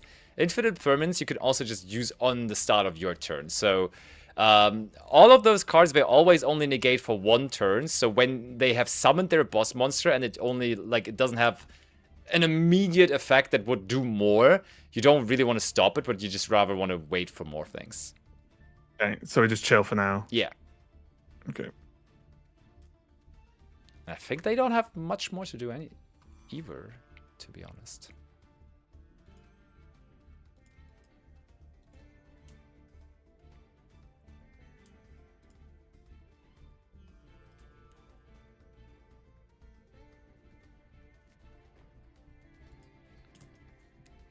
Well, Now, if we can only draw one of our prime starters for the K9 strategy, we are absolutely chilling. I don't want this, right? No. Okay. You may want to do it on your turn, but not. Oh yeah, the sorry. Yeah, allocator. it's not actually. We've not gone over, right? Yeah, yeah, yeah. And Okay. what is this? What is this? So let's have I close to got like 4 of the same card here? Is that what we're kind of looking at? Now we actually may be able to get into a really powerful lesson anyways, though, because let's check our extra deck real quick, because I think there's one card in our extra deck, yes, that is kind of not following the whole logic of level 5s and all that kind of stuff and so on and so forth. And that is the first card in our extra deck, which we also were already talking about regarding its name, the Typhon. Yeah. Because Typhon is a very situational card, which has a great application here right now, because it says during the turn or the turn after, which we're still in right now, your opponent has special summoned 2 or more monsters from the extra deck, and they did exactly summon 2 monsters from the extra deck. You can just turn any monster on your side into Typhon. So you can basically normal summon the Effect Veiler, and then put the Typhon on top of it. And that is so good because Typhon then says your opponent cannot use any monster effects with monsters of 3,000 or more. And also the other effect is, yep, go on. Okay. Just slam it down. And also, as you will see in just a second, attack position is good. Oh, main monster zones with those Exceed monsters. Oh. Honestly, actually, in your deck, actually, now that I think about it, doesn't matter. Like you can summon in. Oh, because we don't have the. We don't have link monsters. So actually, for like I teach you a general rule of always trying to avoid the extra monster zone. In your deck, though, you probably always want to summon into the extra monster zone first because that just gives you more space on the regular zones. Yeah. Okay. And do I need to do this? Seems pretty good, doesn't it? You can detach from material, return 1 monster from the field to the hand. Do I want it? Do I want to use that for a material? I mean, currently... I guess I'm not doing anything else. Currently, their monster is stronger than yours, so it seems pretty... like, you can't attack over it, so that would just deal with it here. Yep. Put it back into the extra. There you go. Ah, yes, of course, of course. Okay. Then you can even swing for 29, if they allow you to.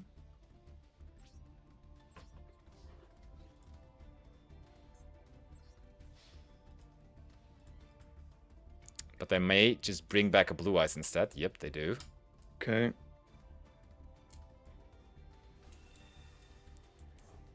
Then, in main phase 2, now that you have a... You definitely don't want to crash here, that's for sure. Oh yeah, the Maiden comes back as well. They're still in a pretty good situation. You don't really want to attack, no. In main phase 2, you then want to set the Infinite Permanence, because otherwise you can't use it anymore, as you now have cards on your side of the field. And then pass it over. Yeah, this is looking tough, this one. We got a kind of bad opening hand, right?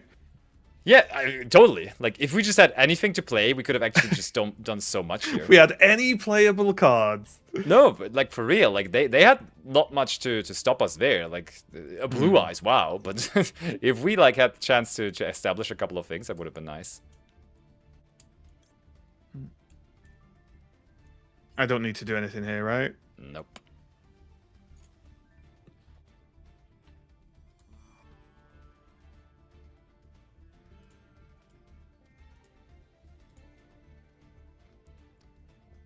Also, is the timer on the left like spare time, and then it'll relate to, then it'll go down to just normal turn timer if that runs out?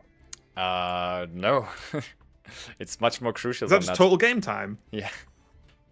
Oh my God. I mean, the thing is, you get more time. So this is special summon the Blue Eyes, so you may want to consider stopping that. Yeah. What do I want to use for that? They all kind of do the same at this point. Okay. They're all stopping them from special summoning. And it's this. I use this one, right? That's the one I want to start. Yep. Yeah. Okay. Yeah, so when the timer runs out, you immediately lose the duel. Oh, okay. So I will chat with the tournament staff on whether we are going to have the same timer rules as for like we have here on the ladder, or because there is the option to increase the timer.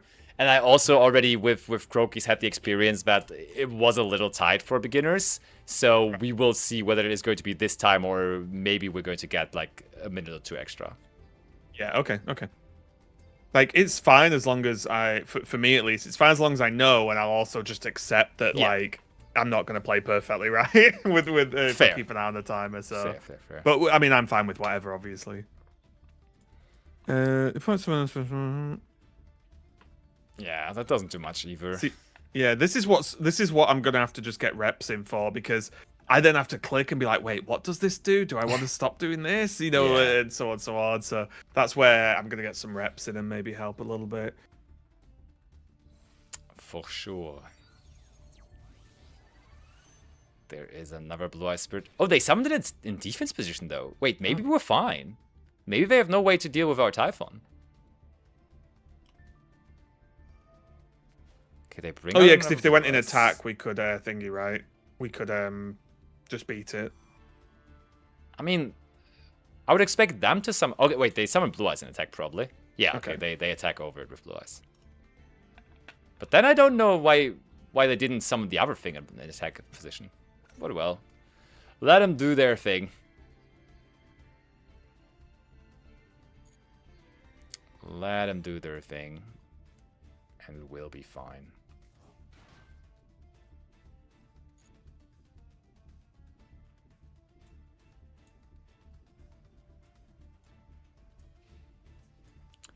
Running over our plan. Like, a lot of people consider Typhon to be like the plan B. And also here in our case, it was the plan B. Like, our original game plan of our deck did not come, like, we didn't see any of our cards. Yeah.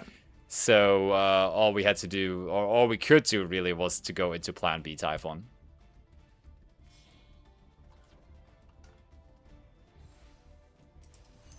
Another Blue Eyes, okay. Double Spirit Dragon setup, yeah. And that's what I was mentioning, like, in like a regular turn, they're definitely able to pull multiple of those out. But that's only kind of if you are advanced with the deck already. Oh, that's a big boy. It is. Yo, they're getting two big ones out. Holy. Like, look, we get it. I'm already dead. It's yeah. Don't worry. Oh, Crimson Dragon, okay. They are going in. Wait, what is Crimson Dragon? Why is it 0/0? It's going to target another monster and then tag out the Crimson to get another big monster. Jeez, relax. It's just a game. Like, I've got nothing left. They are going in. No mercy. And that is the starter Cipher Divine Dragon. Boom, 4K. There you go. Nice. It's okay.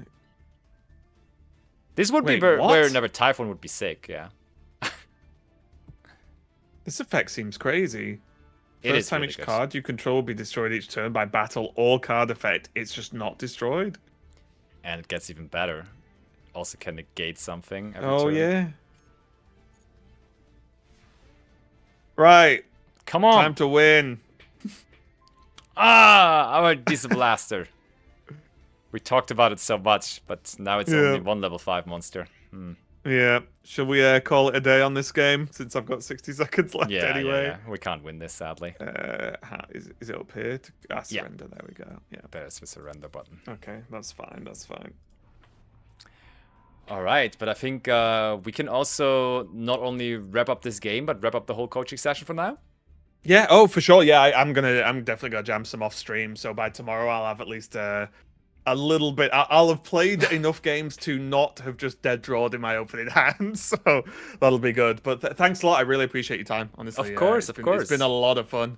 learning It's about, or at least starting to learn about all of this. it's so much fun for me as well because it like I'm of course like I'm heavily involved in like competitive Yu-Gi-Oh and Yu-Gi-Oh Master Duel gaming, and then getting the perspective of beginning players and also like that is a huge skill because sometimes like when you're so in your bubble of competitive mindset and everything, you forget what actually is important for beginners to know Yeah. and what they need to get and so on and so forth. So for me, it's also like a really nice experience doing this with you guys and with you as well today. That was a lot of fun.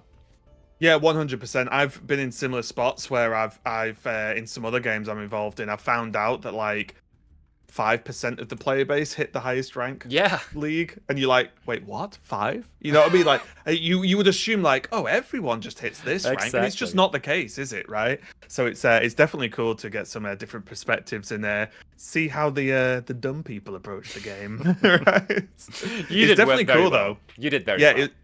it's actually pretty nice that, like I told you, I had a base understanding of like the absolute basic rules, Mhm. but even with just this time we've had, it's like, oh, I already understand the game like 10x better now, maybe 100x Nice. better, honestly, because just having these mechanics explained helps a lot, and I think hopefully helps my chat a lot as well, because all of them are card gamers, so I'm sure some of them are a bit more definitely interested to check out Yu-Gi-Oh, which will be fun. Wonderful. Yeah, so if chat want to check out Yu-Gi-Oh, of course, there's the exclamation mark Master Duel command in both of our chats. And it's a really good time right now to join because we are starting the Road to Worlds campaign once again. And that means the last qualification process for Worlds is about to happen in a week. And with that, always there is like a 10-day login bonus campaign on Yu-Gi-Oh! Master Duel, where every day you get something for free. There's like a Royal Rare, which is the highest rarity, which we pulled today as well multiple times. And then there's gems for free. So if you've never if you've never gotten yourself Master Duel, or if you haven't logged in for a while, now is a good time to possibly check it out for sure. 100%. And we'll be back tomorrow, right? So we'll be We back are. tomorrow. Are we doing same time tomorrow? Yes. Is that the plan? Yeah. Okay.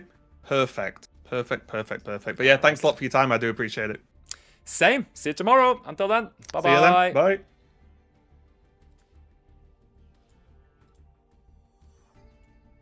That was so much fun once again. My students are amazing, and I have high hopes that we will be able to just take the crown on Thursday for this final tournament of the Continental Clash. I hope everyone enjoyed here on my end as well. I know usually here on the channel it's a lot more competitive and it's a lot more